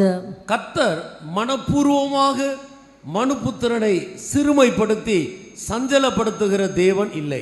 දේන් වහන්සේ මුළු කැමැත්තෙන්ම මනුෂ්‍ය පුත්‍රයන්ව සුළුකොට ඔවුන්ට පීඩා පමුණුවන්නේ නැහැ. Our God is not one who willingly despises, belittles and humiliates and torments the son of his people. அவர்கள் எப்பொழுது கர்த்தரை விட்டு விலகி கர்த்தருக்கு துரோகம் பண்ணுகிறார்களோ அப்பொழுதுதான் அவர்கள் சிறுமைப்படுத்தப்படுகிறார்கள். ඔවුන් කොයි කොයි අවස්ථාවල දේන් වහන්සේ අතහැර දේන් වහන්සේට ද්‍රෝහිකම් කරනවද ඒ අවස්ථාවලයි ඔවුන් සුළුකොට සලකනු ලබන්නේ. It's only during the moments, the instances when they go away from the Lord, when they show treachery against the Lord humiliates them, the Lord abases them. மல்கியாவின் புஸ்தகம் 2ஆம் அதிகாரம் 11வது வசனத்தை வாசி. මලාකී පොතේ දෙවන පරිච්ඡේදයේ 11 වන පදේ කියමු. Let's turn to the book of Malachi chapter 2 and let's read verse 11. யூதா ஜனங்கள் துரோகம் பண்ணினார்கள், இஸ்ரவேலிலும் எருசலேமிலும் அருவருப்பான காரியம் செய்யப்பட்டது. கர்த்தர் சிநேகிக்கிற பரிசுத்தத்தை யூதா ஜனங்கள் பரிசுத்த குலைச்சலாக்கி அந்நிய தேவதையின் குமாரத்திகளை விவாகம் பண்ணினார்கள். இது எவ்வளவு பெரிய குற்றமாக ஆண்டவர் எடுத்து சொல்லுகிறார் என்று பாருங்க. මේ කොයිතරම් මහත් වරදක් ලෙස දේන් වහන්සේ ගෙනහැර දක්වනවාද කියා බලන්න. See how much the Lord emphasizes this sin and this wrong thing. இன்றைக்கு இருக்கிற இந்த உலகத்தில் இது ஒரு சாதாரண காரியமாக காணப்படுகிறது. දැන් පවතින මේ වත්මන් ලෝකයේ මේ සාමාන්‍ය දෙයක් බවට පත්ව තිබේ. But it has become such an ordinary matter and an issue in this present existing world. இஸ்ரவேல் ஜனங்கள் கர்த்தருக்கு துரோகம் பண்ணிவிட்டார்கள். ඊශ්‍රායල් සෙනග ස්වාමීන් වහන්සේට ද්‍රෝහිකම් කළහ. People of Israel have dealt treacherously. இப்படி பெண் கொண்டு பெண் எடுப்பது இது தேவனுக்கு விரோதமான துரோகம் என்றுதான் ஆண்டவர் குறிப்பிடுகிறார். මෙලෙස සරණ පාවා ගනිමින් සරණ පාවා දීම දේවන් වහන්සේට විරුද්ධ ද්‍රෝහිකම් කිරීමක් බව දේවන් වහන්සේ පවසනවා. This is how the verse says here, emphasizes so much, saying giving in marriage and taking in marriage in this manner is such a treachery against the Lord. கர்த்தருடைய மனுஷகுமாரன் வரும் காலத்தில் வந்திருக்கிற அருமையான தேவனுடைய ஜனமே, මනුෂ්‍ය පුත්‍ර පැමිණෙනවා කාලයට ඇවිත් සිටනා ආදරණීය දේව සෙනගනි. Oh dear people of God who have come to that very moment, that is when the Son of Man should be revealed. நம்முடைய வேறுபாட்டு ஜீவியத்தை மிக கவனமாக காத்துக்கொள்ள வேண்டும். අපගේ වෙන්වීමේ ජීවිතය ඊතා ප්‍රවේශමෙන් ආරක්ෂා කරගත යුතු වනවා. We must preserve our life of separation very, very carefully. சகோதரன் எண்ணப்பட்ட ஒருவன் இப்படி வேறுபாட்டை நஷ்டப்படுத்தி ஜீவித்தால் அப்படிப்பட்டவனோடு கலக்கக்கூடாது, அப்படிப்பட்டவனோடு புசிக்கக்கூடாது என்றுதான் வேதம் நம்மை எச்சரிக்கிறது. සහෝදරයා කියලා හඳුනන කෙනෙක් මෙලෙස තමාගේ වෙන්වීමේ ජීවිතය නැති කර ගන්නවා නම් එබඳු කෙනෙක් සමග මිශ්‍ර නොවිය යුතුයි. එබඳු කෙනෙක් සමග ආහාර බුදින්ටවත් එපා කියා දේව වචනය අපට අනතුරු හංගවනවා. This is what the word of God warns and emphasizes, saying if there would be a brother of ours who would lose his life of separation, that we should not mingle with such a person nor have any meal even with such a person. தேவ வசனத்தை ஏற்றுக்கொண்டு விசுவாசித்து தேவனுடைய குமாரர்களாய் தேவனுடைய புத்திரர்களாய் ஜீவிக்கிற தேவனுடைய பிள்ளைகள் எந்த விதத்திலேயும் மனுஷ குமாரத்திகளை விவாகம் பண்ணக்கூடாது என்று வேதம் கடுமையாய் நம்மை எச்சரிக்கிறது. දේනවාසිගේ වචනේ පිළිගෙන දේනවාසිගේ වචනේ කෙරේ අදහා ජීවත් වනවා. දේනවාසිගේ දරුවන් මනුෂ්‍ය දූවරුන් අතරේ තමන් විවාහ කටයුතු කරමින් තමන්ගේ වෙන්වීමේ ජීවිතය කඩකර ගැනීම කොහෙත්ම සූසු නැති බව දේව වචනය අපට තරයේම ප්‍රකාශ කරයි. And the word of God strictly warns us that we as God's children who have accepted God's word and believe God's word and live our lives according to God's word should not have any marital affairs or any marriages among the people who are known to be daughters of men, that we should not lose our life of separation in this manner. வேறுபாட்டை நஷ்டப்படுத்தும் பொழுது நமக்கு ஏதாயிலும் பிரச்சனைகள் வருகிறது. වෙන්නීමේ ජීවිතය නැති කර ගන්න විට අපට මොනියම් ප්‍රශ්නයක් මතුවනවා ඇත. When we shall lose our life of separation, we will somehow face some problem or the other. நம்முடைய தொழிலிலே பிரச்சனைகள் வருகிறது. අපගේ රැකියාවේ ප්‍රශ්න මතුවනවා. We shall have problems in our working place. குடும்பத்தின் ஐக்கியத்திலே பிரச்சனைகள் வருகிறது. පවුලේ සහභාගීකමෙහි ප්‍රශ්න මතුවනවා. We shall have problems in our family relationships. பிள்ளைகளுடைய வளர்ச்சியிலே பிரச்சனைகள் வருகிறது. දරුවන්ගේ වර්ධනයේ ප්‍රශ්න මතුවනවා. And there will be problems pertaining to the development and the growth of our children. நம்முடைய பிரச்சனைகளுக்கு காரணம் என்ன? எந்த இடத்தில் நாம் வேறுபாட்டை நஷ்டப்படுத்தி இருக்கிறோம் என்று நாம் நிதானிக்க வேண்டும். අපේ ප්‍රශ්න වලට හේතුව අපගේ වෙන්නීමේ ජීවිතය නැති කරගත්තේ කොතනද කියා අප විමසා දැනගත යුතු වෙනවා. Now with regard to all the problems we encounter, it's very important that we need to examine to see why we are facing these problems and put things right. தன் பிள்ளைகளை உணர்கிறவன் யார்? ස්වකීය වැරදි දැනගන්නේ කවුද? Who will understand his errors? சங்கீதத்திலே பாவத்தை நான்காக பிரித்து வேதம் நமக்கு காட்டி கொடுக்கிறது. ගීතාවලියේ පාපය කොටස් හතරකට බෙදා දේව වචනය අපට කරුණු ඉදිරිපත් The book කරනවා. of Psalms has separated sins into 4 different categories, and it has it's spoken in this manner. பிள்ளைகள் மறைவான குற்றங்கள், துணிகரமான பாவங்கள் பெரும் பாதகம். වැරදි පාප අපරාධ මහත් රහසිගත පාප සහ මහත් අපරාධ වශයෙන්. These are the 4 categories. One is errors, the next one secret faults, third one presumptuous sins, and fourthly it's transgression. நீங்கள் சங்கீதத்தை எடுத்து வாசிக்கும்போது நாம் அதை விளங்கிக் கொள்கிறோம். ගීතාවලින් ඒ අපට කියවා දැනගත We හැකියි. shall be able to read that in the book of Psalms. 19வது சங்கீதம் 12-13வது வசனங்களை வாசி. 12 වන ගීතාවලියේ 12 වන 13 වන පද කියමු. Psalm 19 verses 12 and 13. தன் பிள்ளைகளை உணர்கிறவன் யார்? மறைவான குற்றங்களுக்கு என்னை நீங்களாக்கும், துணிகரமான பாவங்களுக்கு உமது அடியேனை விலக்கி காரும். அவைகள் என்னை ஆண்டுக்குள்ள ஒட்டாதிரும். அப்பொழுது நான் உத்தமனாகி பெரும் பாதகத்துக்கு நீங்களாய் இருப்பேன். பிழை இல்லாத ஒரு மகிமையுள்ள சபைக்காகத்தான் இயேசு தன்னை ஒப்பு கொடுத்திருக்கிறார். නිර්දෝෂ වූ කැලක් නැති සභාවක් උදෙසයි ඒස් වහන්සේ තමන් වහන්සේම බාර දුන්නේ. Jesus gave his life himself to a church that is without blemish or spot. பிள்ளைகள் வரும்பொழுதே நம்முடைய ஜீவியத்தை ஆராய்ந்து நாம் சரிபடுத்தி கொண்டால் அடுத்ததாக மறைவான குற்றங்களுக்கு நாம் தள்ளப்பட மாட்டோம். වැරදි කියනවා දේවල් පැමිණෙන විටම අපේ ජීවිත විමසා බලා සෝසු කොට අප නිවැරදි කර ගන්නවා නම් රහසිගත පාප යන දේ අප තුළ ඇතිවන්නේ නැහැ. When these things called errors would occur in our lives, would enter into our lives, and at that very moment if we shall examine them and put ourselves right, then these things called secret sins will never enter into our lives. மறைவான குற்றங்களிலேயாயிலும் நாம் உணர்வடைந்து நம்மை சரிபடுத்தி கொண்டால் துணிகரமான பாவத்துக்கு நாம் தள்ளப்பட மாட்டோம். රහසිගත පාප කියනවා ස්ථානියෝ අපේ වැරදි තේරුම්ගෙන අපි අප හරිගස්වා ගන්නවා නම් එඩිතරව පව් කරන්නට අපි උත්සුක වන්නේ නැහැ. And if at least in that place when we happen to have secret faults in our lives, if we shall examine our lives and put ourselves right, there will be no room for any presumptuous sins to take place in our lives. துணிகரமான பாவம் வந்த பிறகு judgement தான் அது பெரும் பாதகமாக மாறிவிடுகிறது. එඩිතර පව් කිරීම පැමිණෙන පසුව අවසානයේ මහත් අපරාධ බවට පත්වනවා. But it is at the moment when we sin presumptuously, the next step will be transgression, and that is the judgment. ஆண்டவர் இன்றைக்கு இருக்கிற இந்த சந்ததிக்கு ஒரு பெயர் கொடுத்திருக்கிறார். අද සිටිනා මේ වත්මන් පරම්පරාවට දෙන්වාසේ නමක් දී The තිබෙනවා. Lord has given a name to the presently existing generation. இது விபச்சாரமும் பாவமும் நிறைந்த சந்ததி.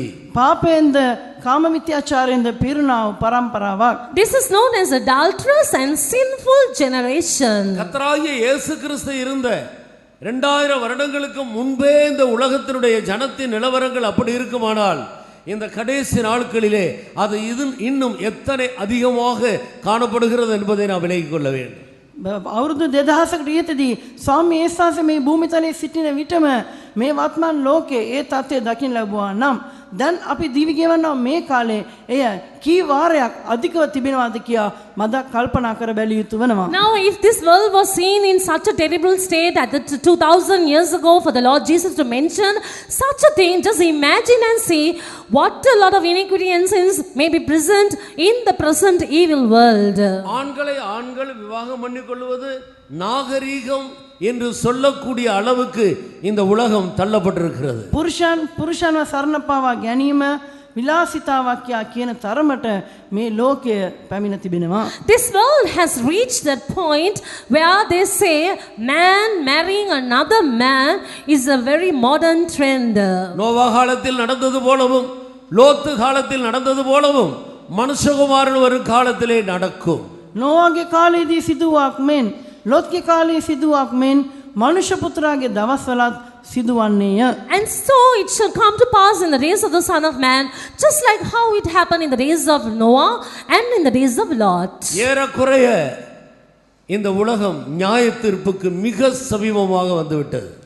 ආසන්න වශයෙන් මේ ලෝකය විනිශ්චයට ලක්වන්නට ඉතාමත් සමීපයට පැමිණ තිබෙනවා. So we could say as a conclusion that more or less the world has come to that very point, that very minute where it has to meet judgment. இதோ நான் சீக்கிரமாய் வருகிறேன். මෙන්න ඉක්මනින් එමි. Behold, I shall come quickly. அநியாயம் செய்கிறவன் இன்னும் அநியாயம் செய்யட்டும். අධර්මිෂ්ඨකම් කරන්නා මතුත් අධර්මිෂ්ඨකම් කරාවා. He that is unjust, let him be unjust.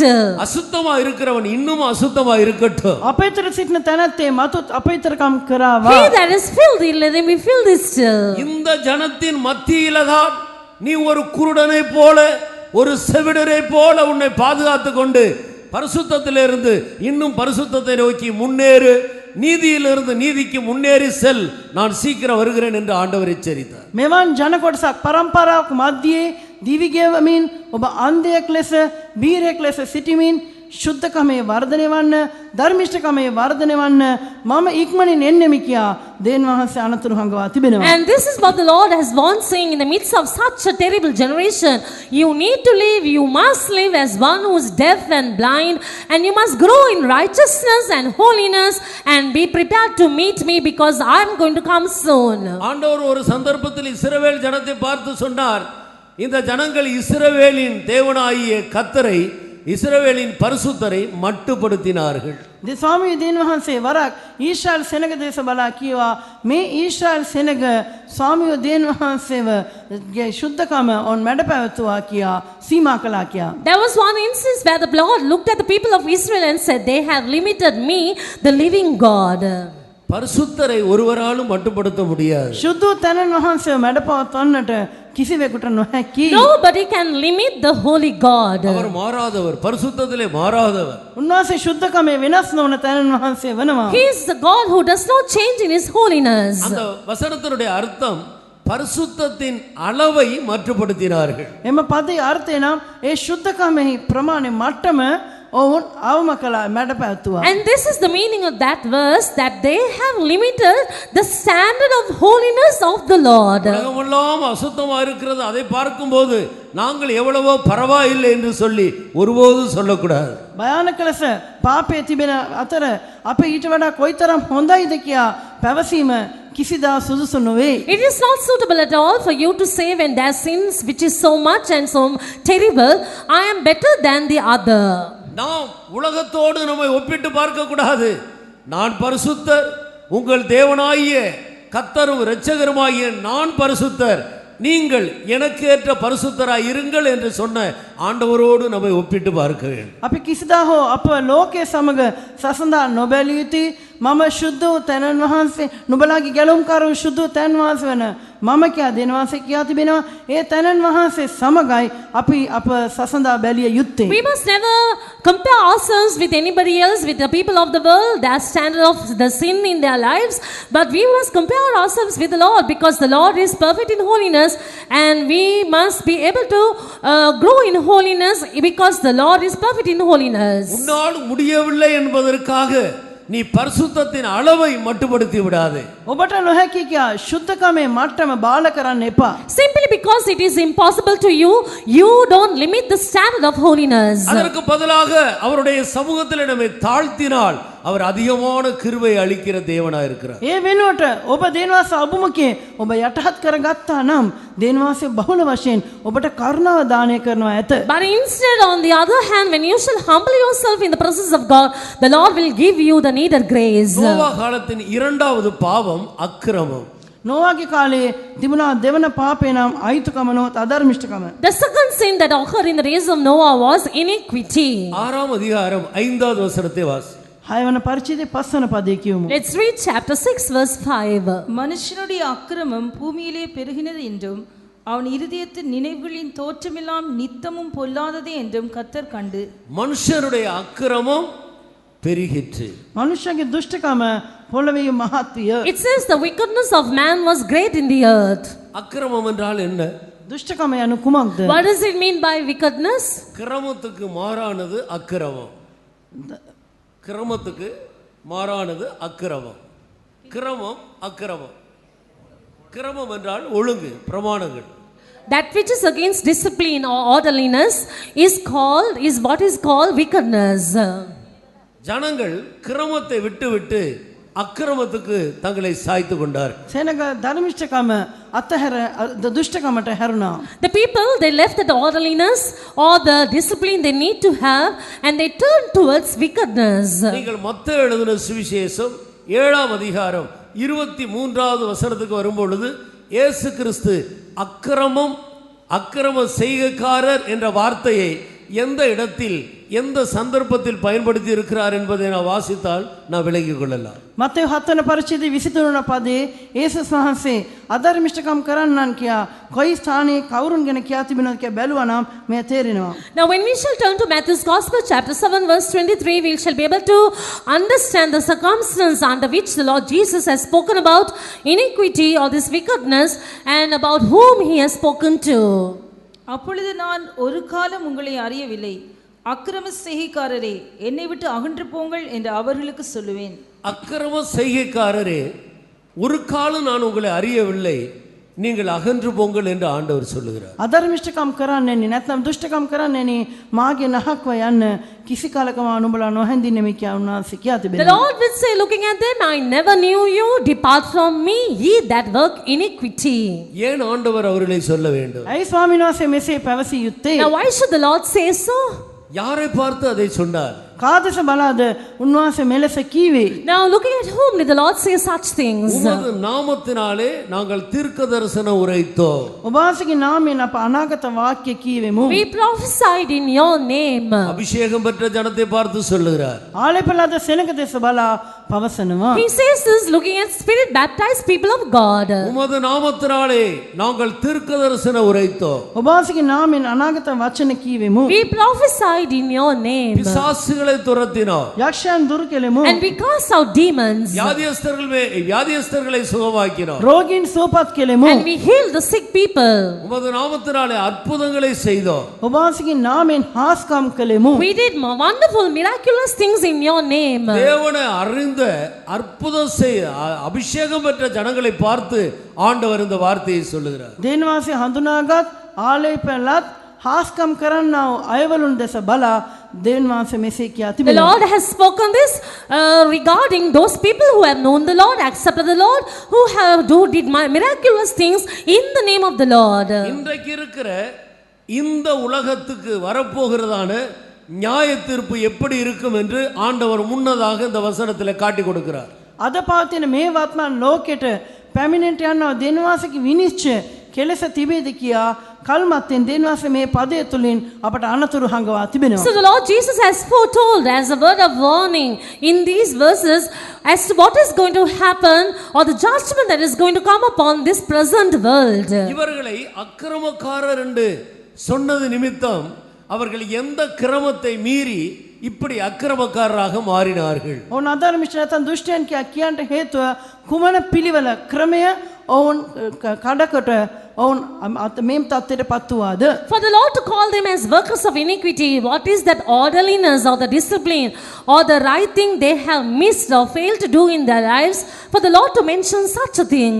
பரலோகத்தில் இருக்கிற என் பிதாவின் சித்தத்தின்படி செய்யாமல் ஜீவிக்கிற அனைவரும் அக்கிரமக்காரர் என்று ஆண்டவர் இந்த இடத்தில் குறிப்பிடுகிறார். ස්වර්ගයේ සිටින මාගේ පියාණන් වහන්සේ කැමැත්ත අනුව නොකරන සෑම කෙනෙක්ම අධර්මිෂ්ඨකම් කරන එසේත් අයුතුකම් කරන්නන් කියා දෙවියන් වහන්සේ මේ ස්ථානයේ පවසනවා. And this is what the Lord says about the people who fail to do the will of God the Father who is in heaven, that there are ones who work iniquity in their lives. தேவ சித்தம் என்று சொல்லுவது அது எவ்வளவு கிரமமான ஒரு விஷயம், அதை நாம் எவ்வளவு கவனமாக கைக்கொள்ள வேண்டும். එසේනම් දෙවියන් වහන්සේ කැමැත්ත යන්න කොයිතරම් දැහැමුමුත් පිළිවෙලින් යුක්තව දෙයක් වෙනවද?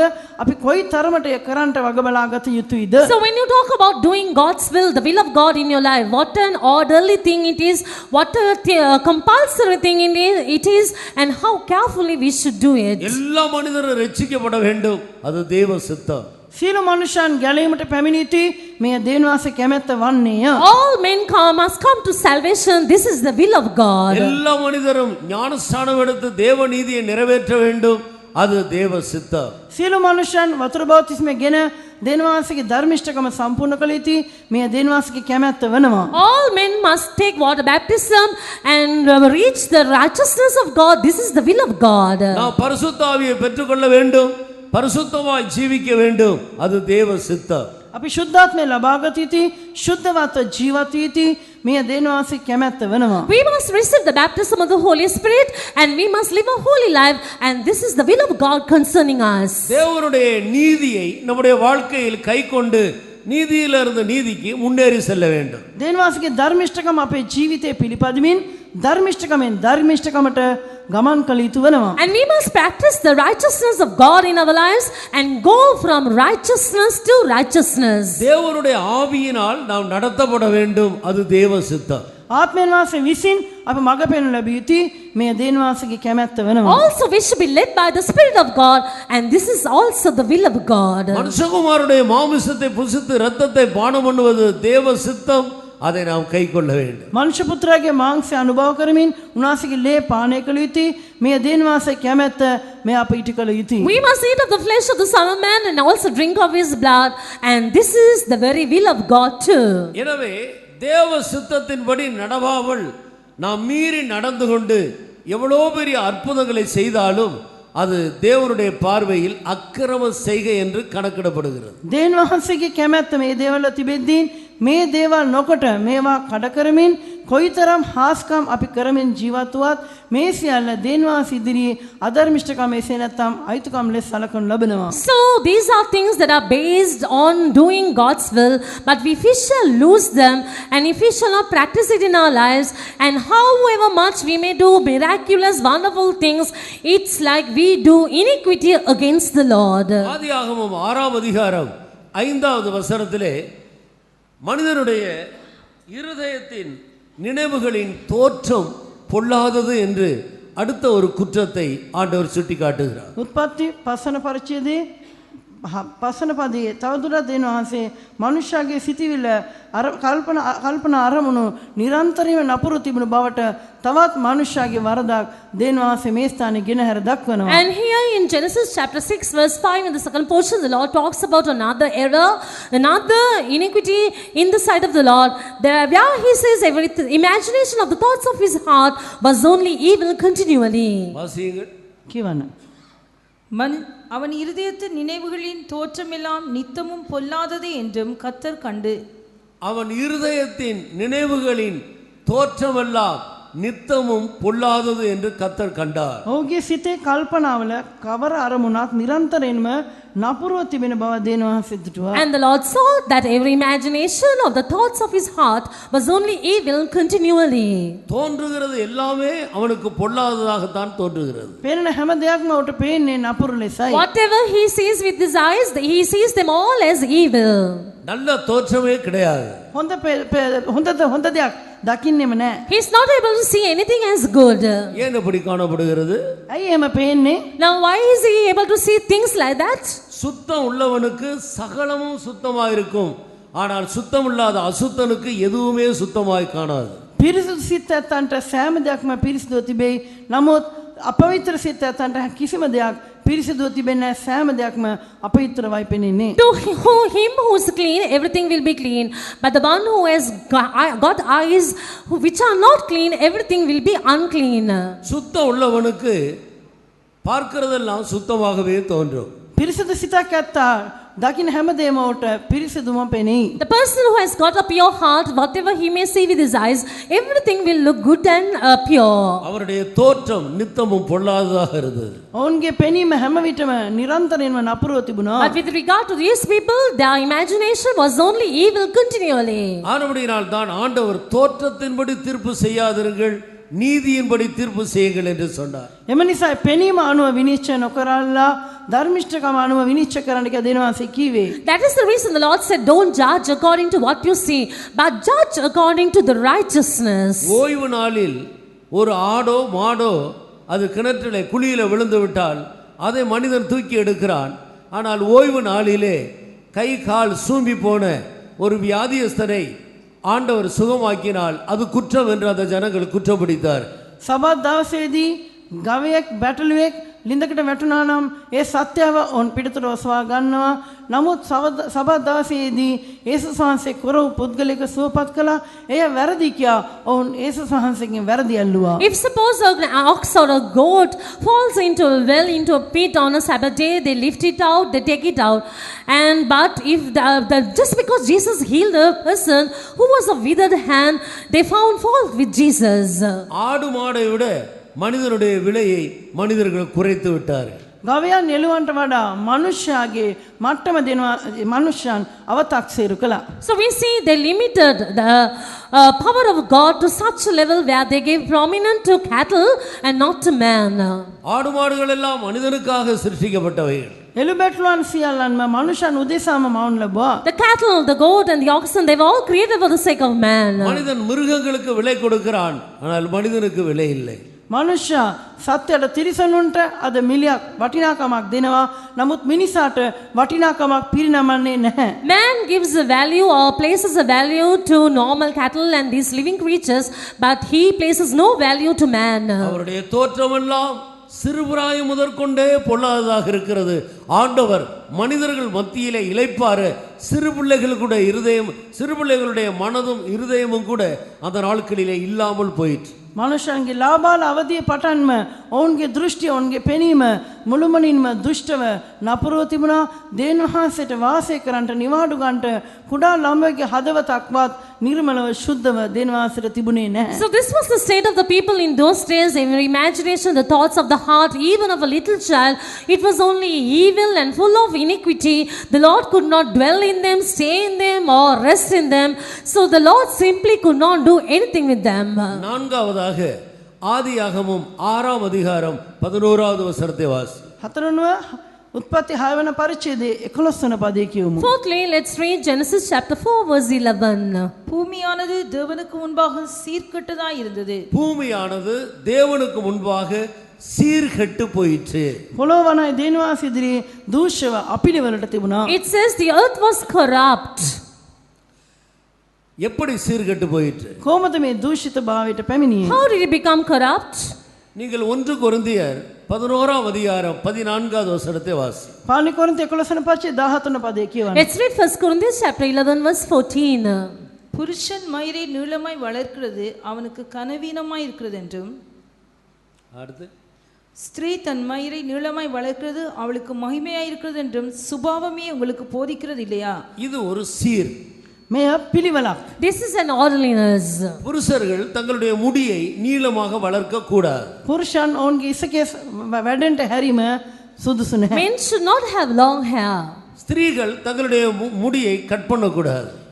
ස්ත්‍රීන් තමුන්ගේ ඉසකේ කැපීමත් සුදුසු නැහැ. And the women should not cut their hair. புருஷர்களும் ஸ்திரீகளும் இந்த விஷயத்தில் தங்களுடைய தலையில் எப்படி சீரா இருக்க வேண்டும் என்று ஆண்டவர் பிரமாணம் கொடுத்தார். පුරුෂයන් සහ ස්ත්‍රීන් මේ කරුණ සම්බන්ධයෙන් ඔවුන්ගේ හිසකෙස් කොයි ආකාර පිළිවෙලට තිබිය යුතු කියා දෙවියන් වහන්සේ අනක් නිකුත් කර So තිබෙනවා. the Lord had produced a law in this manner, commandment as to how the men and the women should have their hair, as to how they must keep it in an orderly manner. இன்றைக்கு ஸ்திரீகள் எல்லாம் முடியை cut பண்ணி ஆண்களைப் போல குறைத்து கொள்ள விரும்புகிறார்கள். ஆண்கள் எல்லாம் முடியை நீளமாக வளர்க்க விரும்புகிறார்கள். අද කාන්තාව පුරුෂයන් මෙන් හිසකෙස් කපාගෙන කොට කොණ්ඩේ ඇතුව ඉන්නට කැමති වෙනවා. පුරුෂයන් හිසකෙස් වවාගෙන දික්කු හිසකෙස් ඇතුව ඉන්නට කැමැත්තෙන් පසු වෙනවා. This is what you see as a normal trend in this present world. The women, they want to cut their hair and have a short hair, but the men instead want to grow their hair and have a long hair. இது ஒரு சீர்கேடு. මෙය අපිලිවෙලක් දූෂණත භාවයක්. This is a disorderliness. ஸ்திரீகள் எப்படி அவர்கள் தங்களை பாதுகாக்க வேண்டும் என்று 1 பேதுரு 3ஆம் அதிகாரம் 3வது வசனத்தில் ஆண்டவர் சொன்னார். ස්ත්‍රියෝ තමුන්ව කෙලෙස ආරක්ෂා කරගත යුතු කියා පාණි පේත්‍ර 3 පරිච්ඡේදයේ 3 පදේ ස්වාමින් වහන්සේ පවසා තිබෙනවා. And it is mentioned in 1 Peter chapter 3 verse 3 as to how the women should preserve their lives, must keep their hair. மயிரை பின்னி பொன்னாபரணங்களை அணிந்து உயர்ந்த வஸ்திரங்களை உடுத்திக் கொள்ளுதலாகிய புறம்பான அலங்கரிப்பு உங்களுக்கு அலங்காரமாய் இராமல். எனவே இது ஒரு சீர்கேடு. මෙය අපිලිවෙලක් දූෂිත භාවයක්. This is a disorderliness. மயிரை பின்னக்கூடாது. ඉසකෙස් ගෙතීම සුසු නෑ. You must not plait your hair. பொன்னாபரணங்களை அணிந்து கொள்ளக்கூடாது. ස්වර්ණාභරණ පැළඳීම සුසු නෑ. You must not wear gold. உயர்ந்த வஸ்திரங்களை உடுத்தக்கூடாது. උසස් වස්ත්‍ර පැළඳීම සුසු You නෑ. must not wear costly garments. நாம் தான் கஷ்டப்பட்டு சம்பாதிக்கிறோம். අපි තමයි වේස මහන්සි වී මුදල් උපයන්නේ. I'm the one who earns laboring so hard. ஆனபடியால் நம்முடைய பணம் என்று சொல்லி நம்முடைய இஷ்டம் போல செலவழிக்க தேவன் நம்மை அனுமதிக்கிறதில்லை. එම නිසා අපේ සිතූ පැතු විලසින් අපේ මුදල් වියදම් කරන්නට දෙවියන් වහන්සේ අපට අවසර දෙන්නේ නැහැ. And the Lord will not give us permission to spend the money as we want and to spend it on all on such unnecessary things. ஒவ்வொரு மிருகத்துக்கும் ஒரு அடையாளம் இருக்கிறது. හැම සත්වයකටම ලකුණක් තිබෙනවා. Every beast has got a symbol. அடையாளங்களை வைத்து தான் இது இன்ன மிருகம் என்று நாம் சொல்லுகிறோம். ඒ ලකුණු තබාගෙන මේ සත්වයා කියා අප වෙන් කර හඳුනා ගන්නේ. We recognize them, identify them by these symbols. தேவனுடைய பிள்ளைகளுக்கும் மற்றவர்களுக்கும் அடையாளங்கள் இருக்கிறது. දේව දරුවන්ටත් සෙසු පිරිසටත් අතරෙහි ලකුණු තිබෙනවා. And it's the same with the people of God. They do have a symbol.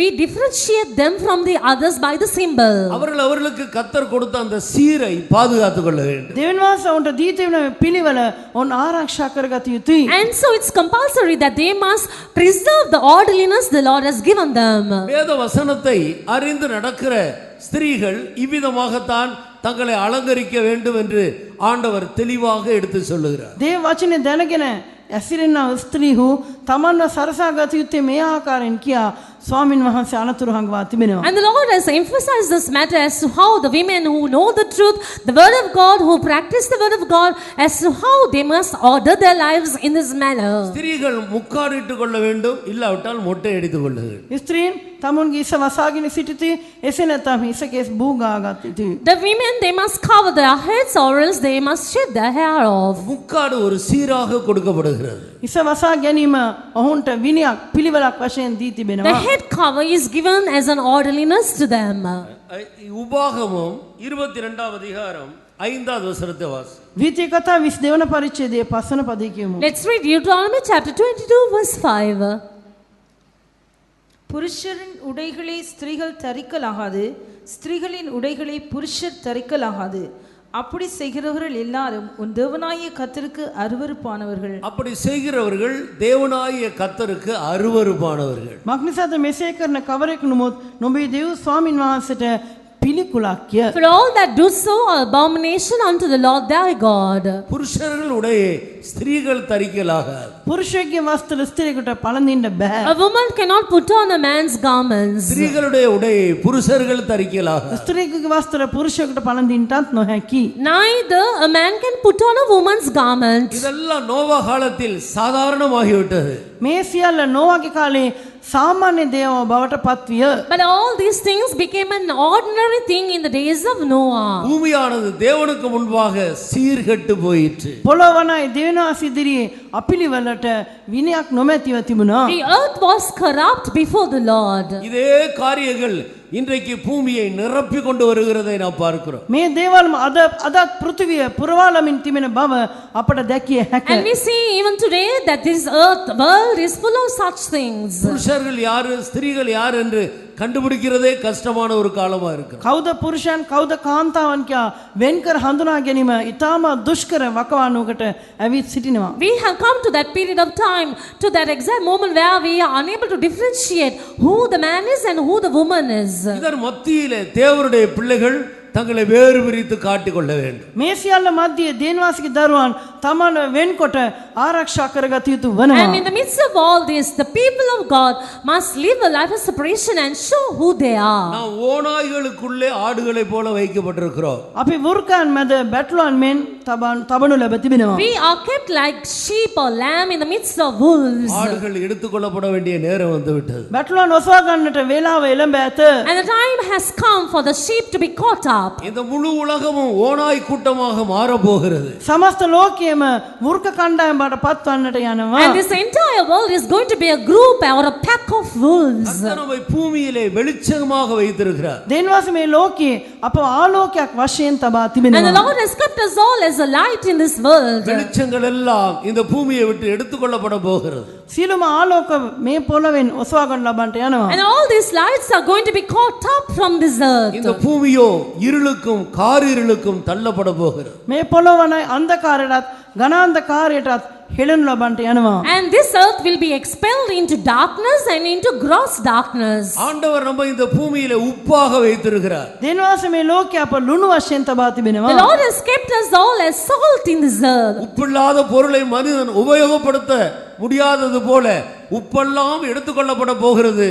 இந்த உலகமோ உப்பு ருசி இல்லாத ஒன்றாக அது தள்ளப்பட போகிறது. ලුණු නැති ආහාර ප්‍රතික්ෂේප කරන ලබන්නක් මෙන් මේ ලෝකයේ ලුණු වන දේවදරුවන් සිළු දෙනා ඔසවා ගන්න ලබන්නට යනවා. මේ ලෝකයේ කිසිම රසක් නැමැත්තා වූ නිරසින් යුක්ත වූ තත්ත්වයට ඇද වැටෙන්නට යනවා. Just like how the food without salt is rejected, this earth also, once the salt is taken away from the earth, it shall be rejected, it shall be cast out because it will lose its savor. எந்த விதத்திலையும் தேவனுடைய பிள்ளைகள் தங்களுடைய சீரை பாதுகாத்துக் கொள்ள வேண்டும். මොනියම් ආකාරනෝ දේවදරුවන් Tamanගේ පිළිවෙල විනය රැකගත යුතුයි. The people of God must somehow preserve their orderliness in some way or the other. 1000 பன்றிகளுக்குள்ளே ஒரு ஆட்டை வைத்தால் ஆடு ஆடாகத்தான் இருக்கும், பன்றி பன்றியாகத்தான் இருக்கும். ஆடு ஒருபோதும் பன்றியாக மாற முடியாது. ඌරන් 10 දෙනෙකු මැදට බැටළුවේ ගෙන ගොස් තැබුවොත් බැටළුවා වගේම රැඳී ඉන්නවා. ඌරෝ විදියටම ඉන්නවා. බැටළුවාගේ තත්ත්වයේ වෙනසක් ඇතිවන්නේ නැහැ. Now you place a lamb or a sheep in the midst of 1,000 swine or pigs. The lamb will be a lamb and the pigs will be the pigs. There will be no difference, no change in that lamb. அடுத்து பூமியானது கொடுமையால் நிறைந்திருந்தது. අනෙක පොළව බලහත්කාරයෙන් ප්‍රචණ්ඩත්වයෙන් පිරී තිබුණා. And as the next thing it says, the earth was filled with violence. ஆதியாகமம் 6ஆம் அதிகாரம் 12வது வசனத்தை வாசி. උත්පත්ති 6 වන පරිච්ඡේදයේ 12 වන පදය. Let's read Genesis chapter 6 verse 12. தேவன் பூமியை பார்த்தார், இதோ அது சீர்கெட்டதாய் இருந்தது. மாம்சமான யாவரும் பூமியின் மேல் தங்கள் வழியை கெடுத்து கொண்டு இருந்தார்கள். அடுத்த வசனம், அது கொடுமையினால் நிறைந்திருந்தது. 11ஆம் வசனம், பூமி கொடுமையினால் நிறைந்திருந்தது. பூமி கொடுமையினால் நிறைந்திருந்தது. පොළොව බලහත්කාරයෙන් පිරී තිබුණා. It says the earth was full of violence. இதுதான் நோவா காலத்தின் குற்றங்களில் 5வது குற்றம். නෝවාගේ කාලේ දකින්න ලැබුව වැරදි වලින් පස්වැන්න මේ වනවා. This is the fifth sin of the sins that were seen in the days of Noah. கடைசி காலத்தில் கொடிய காலங்கள் வரும் என்று ஆண்டவர் தீமோத்தேயுவுக்கு சொன்னார். අන්තිම දවස්වල ආන්තරාසහිත කාලවල පැමිණෙනවා කියා ස්වාමීන් වහන්සේ තිමෝතියස්ට අනතුරු හැඟෙව්වා. The Lord gave a warning to Timothy saying that there will be perilous times in the end. 2 தீமோத்தேயுவின் புத்தகம் 3ஆம் அதிகாரம் முதல் வசனத்திலிருந்து வாசியுங்கள். දෙවැනි තිමෝති 3 පරිච්ඡේදයේ පළවන පදයේ සිට කියවන්න. Let's turn to 2 Timothy chapter 3 and read from verse 1 onwards. இந்த கொடிய காலத்தின் கொடுமைகள் எப்படி இருந்தது என்று நாம் அறிந்து கொள்ளலாம். මේ ආන්තරාසහිත කාලයේ බලහත්කාරය කෙසේ තිබුණාද කියා අප අවබෝධ කරගත යුතුයි. Then we need to understand what these terrible things in the perilous times. மேலும் கடைசி நாட்களில் கொடிய காலங்கள் வருமென்று அறிவாயாக. எப்படியெனில் மனுஷர்கள் தற்பிரியராயும் பணப்பிரியராயும் வீம்புக்காரராயும் அகந்தையுள்ளவர்களாயும் தூஷிக்கிறவர்களாயும் தாய் தகப்பன்மாருக்கு கீழ்ப்படியாதவர்களாயும் நன்றி அறியாதவர்களாயும் பரிசுத்தம் இல்லாதவர்களாயும் சுபாவ அன்பில்லாதவர்களாயும் இணங்காதவர்களாயும் அவதூறு செய்கிறவர்களாயும் இச்சையடக்கம் இல்லாதவர்களாயும் கொடுமையுள்ளவர்களாயும் நல்லோரை பகைக்கிறவர்களாயும் துரோகிகளாயும் துணிகரமுள்ளவர்களாயும் இருமாப்புள்ளவர்களாயும் தேவ பிரியராயிராமல் சுகபோக பிரியராயும் தேவ பக்தியின் வேஷத்தை தரித்து அதன் பெலனை மறுதளிக்கிறவர்களாயும் இருப்பார்கள். இப்படிப்பட்டவர்களை நீ விட்டு விலகு. இப்படிப்பட்டவர்களை விட்டு உன்னை வேறு பிரித்துக்கொள், விலகு. දරුවනි මොවුන් අතරින් ඔබ වෙන්ව ආරක්ෂා It කරගන්න. says, from such turn away, live a life of separation from them. மனிதர்கள் தற்பிரியராய் இருப்பார்கள். මනුෂ්‍යයන් තමන්ටම ප්‍රේම කරන අය බවට පත් වෙනවා. For men shall be lovers of themselves. மற்றவர்கள் எப்படி கெட்டு போனாலும் பரவாயில்லை, நான் நன்றாக இருக்க வேண்டும். අනිත් අය කොයි විදිහට විනාශවත් කම් නැත මම හොඳට ඉන්න ඕනේ. It does not matter how the others are getting destroyed, but let me be good and live a good life. ஆனால் நம்முடைய அருமையான இயேசு மற்றவர்களை எல்லாம் வாழ வைக்கும்படியாக தன்னை கெடுத்துக் கொண்டார். නමුත් අපගේ ස්වාමී යේසුස් වහන්සේ අන්නව ජීවත් කරන පිණිස තමන් වහන්සේවම බාර දුන්නා. But the Lord Jesus, He offered His life in order that He will be able to save the lives of all the others. பாவிகளில் ஒரு பிரதான பாவியைப் போல அவர் இரண்டு கல்லறைகளுக்கு நடுவிலே சிலுவையிலே தொங்கினார். පව්කරවන් අතරේ ප්‍රධාන පව්කාරයෙකු විලසින් සොරුන් දෙදෙනෙකු මැද කුරුසියේ එල්ලි උන්සේක. As if He was the chief sinner, we see the Lord Jesus had to hang there between two terrible sinners there. கிறிஸ்துவ ஜீவியமே மற்றவர்களை நன்றாக வாழ வைப்பதுதான். ක්‍රිස්තියානි ජීවිතේම වනයි අන්නව හොඳට ජීවත් වෙන්න සැලැස්වීමයි. A Christian life is such that we need to make others to live a very good life. உன்னிடத்தில் அன்பு கூறுகிறது போல உன் பிறரிடத்திலே அன்பு கூறுவாயாக என்பதுதான் ராஜரீக பிரமாணம். නුඹට මේ නුඹේ අසල්වාසියට ප්‍රේම කරපන්න යන්නයි රාජකීය ආඥාව වන්නේ. This is the royal commandment that you must love others just like the way you love yourself. மனிதர்கள் பணப்பிரியராய் இருப்பார்கள். මනුෂ්‍යයන් මුදලට ප්‍රේම කරන අය වෙනවා ඇත. And the people will be lovers of money. எவ்வளவு பணம் இருந்தாலும் திருப்தி இருக்காது. කොච්චර මුදල් තිබුණත් සෑහීමට පත්වන්නේ නම් නැහැ. However much money they may have, they will not be content. தாய் தகப்பனுக்கு கீழ்ப்படியாதவர்களாக இருப்பார்கள். දෙමාපියන්ට අකීකරකම් පාමින් සිටිනවා ඇත. They will be disobedient to their parents. தேவ பக்தியா இருக்கிறது போல வெளியே ஒரு பக்தியின் வேஷத்தை காட்டுவார்கள், ஆனால் அவர்களுடைய கிரியைகளோ அதற்கு மாறாக இருக்கும். දේව භක්තියෙන් යුක්තව සිටින්නාක් මෙන් රංගපාමෙන් වේශාන්තනයක් දක්වනවා. නමුත් ඔවුන්ගේ ක්‍රියාකලාපයන් හාත්පසින් වෙනස්ව තිබෙනවා. They will put on a form or disguise to show they are godly, but in their ways and acts they will be contrary to what they show. சிமியோனும் லேவியும் யாக்கோபுடைய புத்திரர்கள் தான், ஆனால் யாக்கோபு அவர்களை கடிந்து கொண்டார். සිමියෝන් සහ ලෙවි යාකෝබ්ගේ පුත්‍රයන්. නමුත් යාකෝබ් ඔවුන්ට තරවටු කළා. Simeon and Levi, they were the very sons of Jacob, but Jacob rebuked them. அவர்களுடைய கருவிகள் கொடுமையின் கருவிகள். என் ஆத்துமாவே அவர்களுடைய ரகசிய ஆலோசனைக்கு நீ உட்படாதே என்று சொன்னார். ඔවුන්ගේ ආයුධ අධර්මිෂ්ඨ දුෂ්ටකමේ ආයුධ මාගේ ආත්මය ඔවුන්ගේ මන්ත්‍රණයට එකඟ නොව කියා කීවා. He said they are the instruments of cruelty. They have got the instruments of cruelty in their habitations. O my soul, come not thou into their heart. ஆதியாகமம் 49 அதிகாரம் 5-6 வசனத்திலே நாம் அதை வாசிக்கிறோம். උත්පත්ති 49 වන පරිච්ඡේදයේ 5 වන 6 වන පදවල අප මේ පිළිබඳ කියනවා. We read about this in verses 5 and 6 in Genesis chapter 49. பழி வாங்குவது ஒரு கொடுமை. පලි ගැනීම ඉතා නපුරු දෙයක්. Taking vengeance, that is also a cruelty. ஆனபடியினால் தேவனுடைய பிள்ளைகள் பழி வாங்க கூடாது. එම නිසා දේවදරන් පලි ගැනීම සුසු නැහැ. So the people of God must never take revenge. அது கர்த்தருக்குரியது. ඒ දේවවාසයට අයිති දෙයක්. Vengeance belongs to God. அதை கர்த்தரிடத்தில் விட்டு விட வேண்டும். ඒ දේවවාසයට ඉඩ හැරිය යුතුයි. You must commit it to God. நாம் சத்துருக்களை சிநேகிக்க வேண்டும். අපි සතුරන්ට ප්‍රේම කළ We යුතුයි. must love the enemies. சபிக்கிறவர்களை ஆசீர்வதிக்க வேண்டும். ශාප කරන්නට ආශිර්වාද කළ And යුතුයි. we must bless the ones who curse us. துன்பப்படுத்துகிறவர்களுக்காக ஜெபம் பண்ண வேண்டும். අපට පීඩා කරන නිසා යාඥා කළ යුතුයි. We must pray for the ones who persecute us. தீமையை நன்மையினாலே வெல்ல வேண்டும்.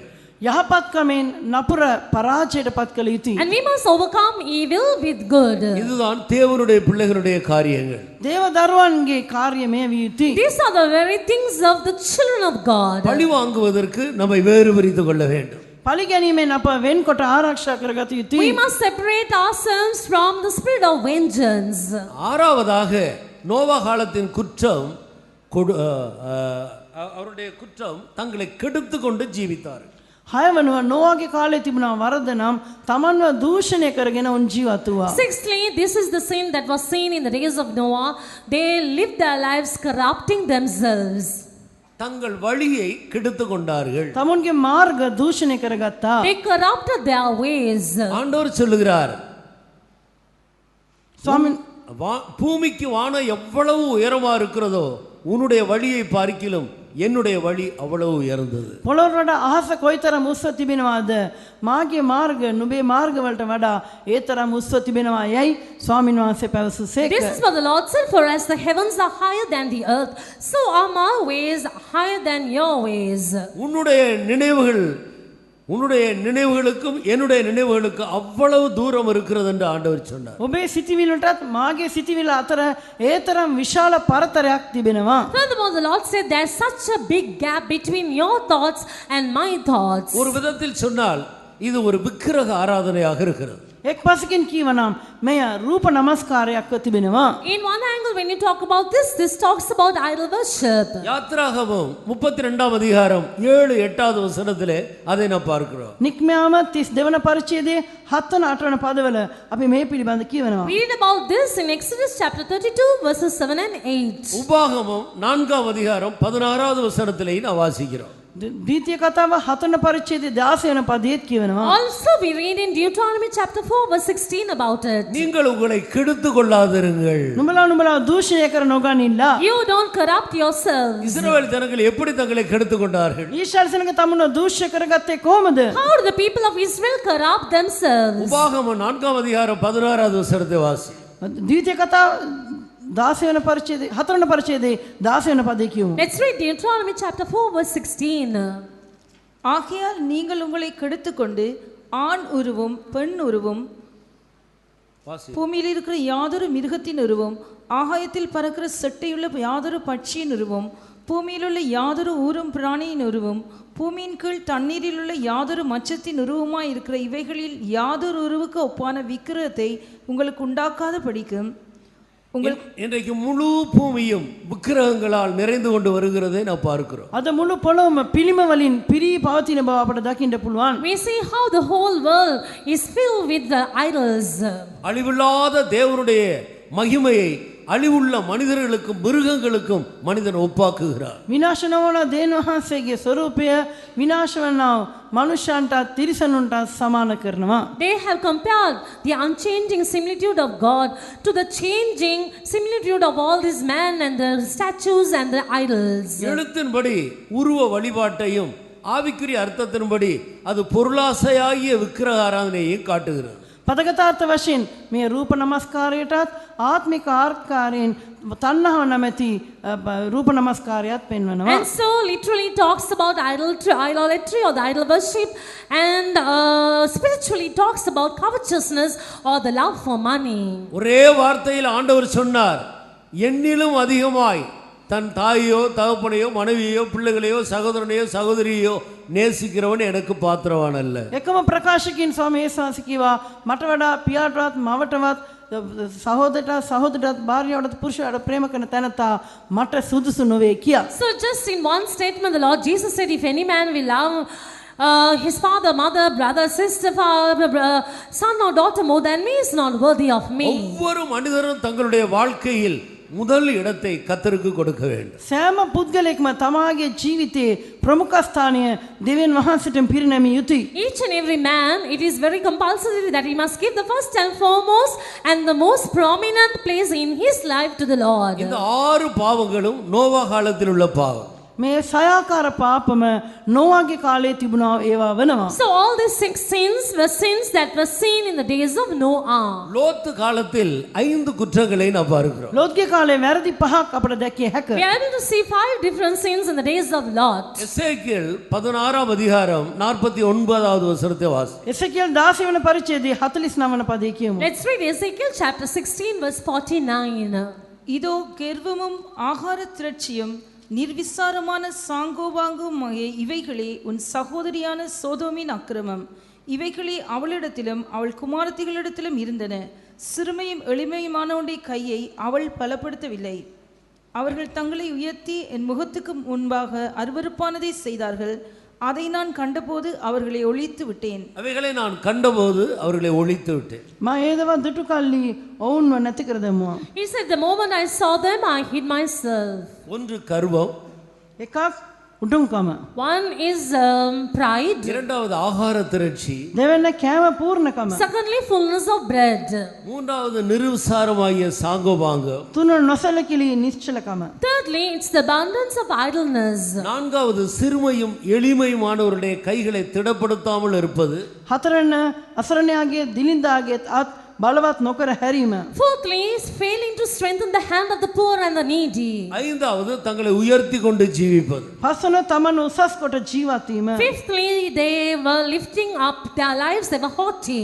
இல்லாவிட்டால் கர்த்தருக்கு கொடுக்க வேண்டிய கனத்தையும் மகிமையையும் தாங்கள் எடுத்துக்கொண்டு ஜீவிப்பது. එසේනම් දේන්වාසට පිරිනැමිය යුතු ගෞරව කීර්තිය තමන් ලබාගෙන ජීවත් වීම. That is, in other words, the due glory that should be given to God, they took it for themselves. இந்த 11 குற்றங்களும் அன்றைக்கு இருந்ததான பூர்வ உலகம் அழிவதற்கு காரணமாக இருந்த குற்றங்கள்.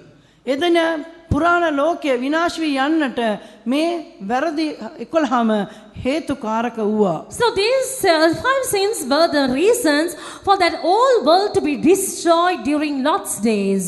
சுருக்கமாக இவைகளை சொல்லிவிட்டேன். நீங்கள் வீட்டில் போய் அவைகள் ஒவ்வொன்றையும் கொஞ்சம் ஆழமாக சிந்தித்து பாருங்கள். මම මේ දේවල් ලුහුඬින් ඉදිරිපත් කළා. ඔබ නිවෙස් වලට ගොස් මදක් ගැඹුරින් මේ දේවල් මෙනෙහි කොට බලන්න. I have mentioned these sins in a very brief form. You go home and meditate upon them and see. மனுஷகுமாரன் வரும் காலத்திலும் அப்படியே நடக்கும். මනුෂ්‍ය පුත්‍රයා පැමිණෙන දවස්වලත් ඒ අයුරින්ම සිදුවනවා ඇත.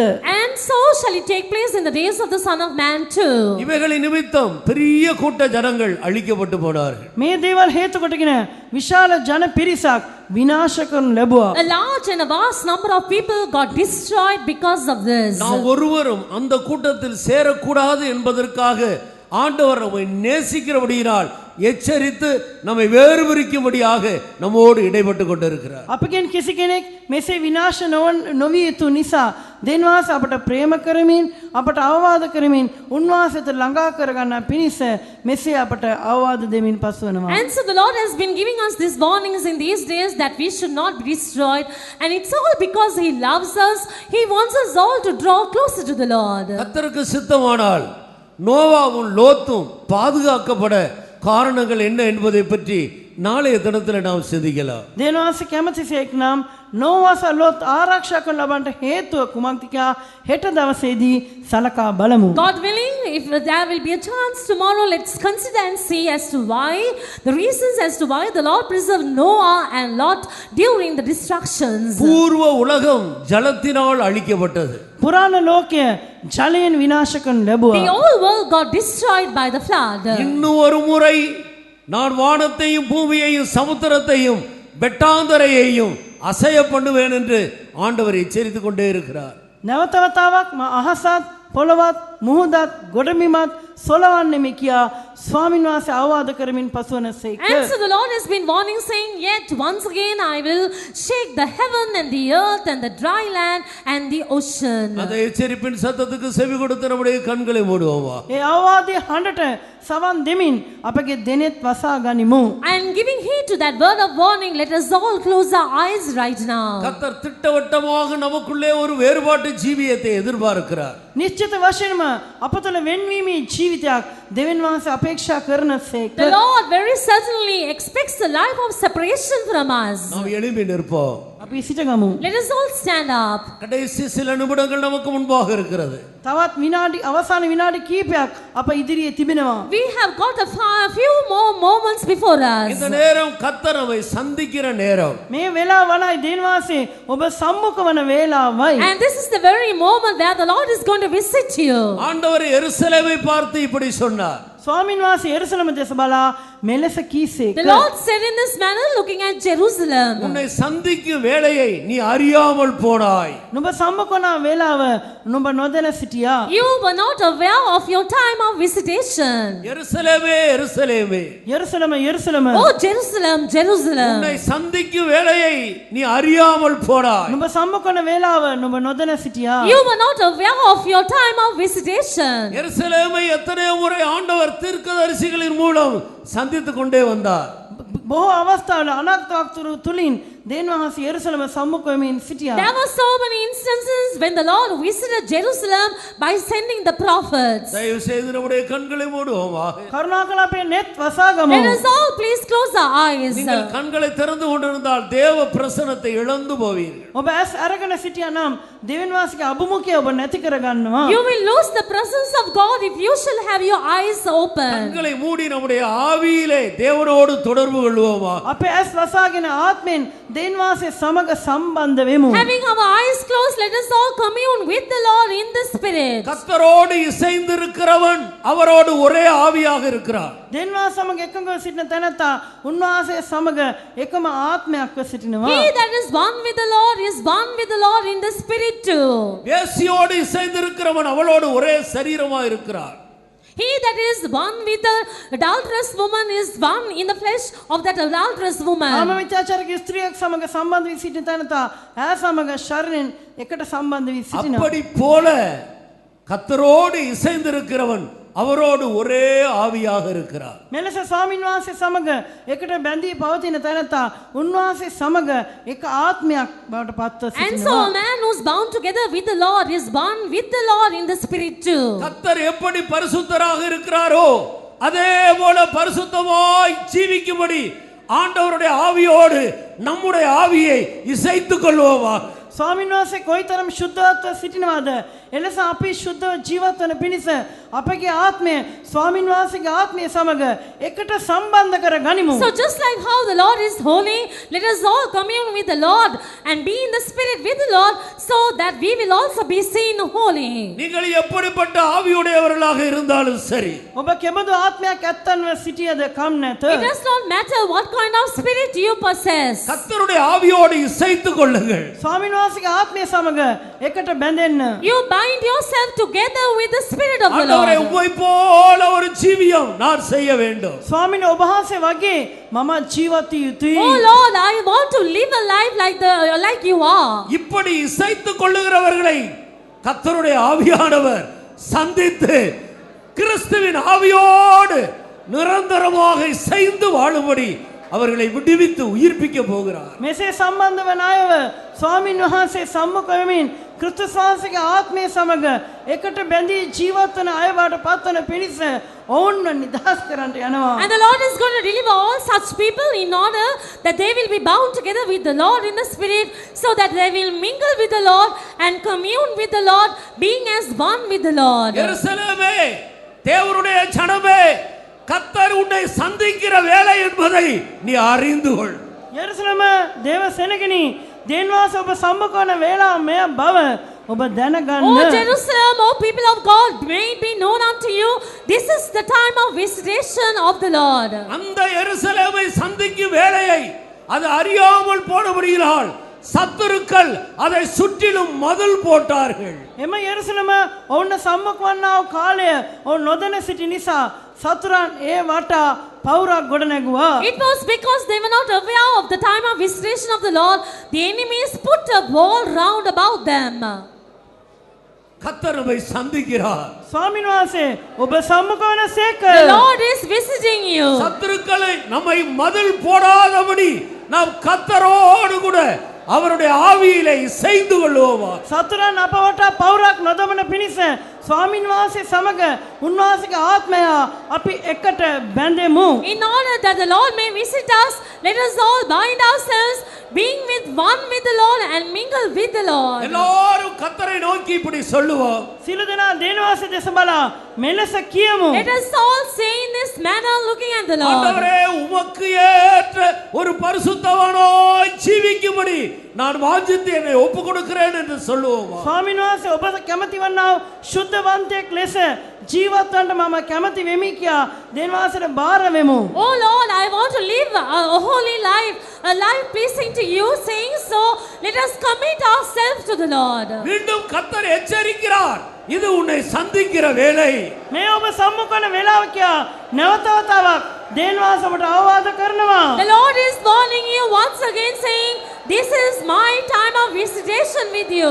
ஜாக்கிரதையாயிருந்து உன்னை வேறு பிரித்துக் கொண்டு என் ஆவியோடு இசைந்து கொள்வாயா. සතුරන්ගෙන් ඔබ වෙන් කරගෙන මගේ ආත්මය සමග එකට සම්බන්ධ වන්න. May you separate yourselves from all the enemies and be one with me in the spirit. ஓ, அப்படிப்பட்டவர்களை கர்த்தர் அபிஷேகிக்கிறார். ඔව් එවන් අයව දෙවියන් වහන්සේ ආලේප කරනවා. And the Lord is anointing all such people. கர்த்தருடைய ஆவி எங்கே உண்டோ அங்கே விடுதலை உண்டு. දෙවියන්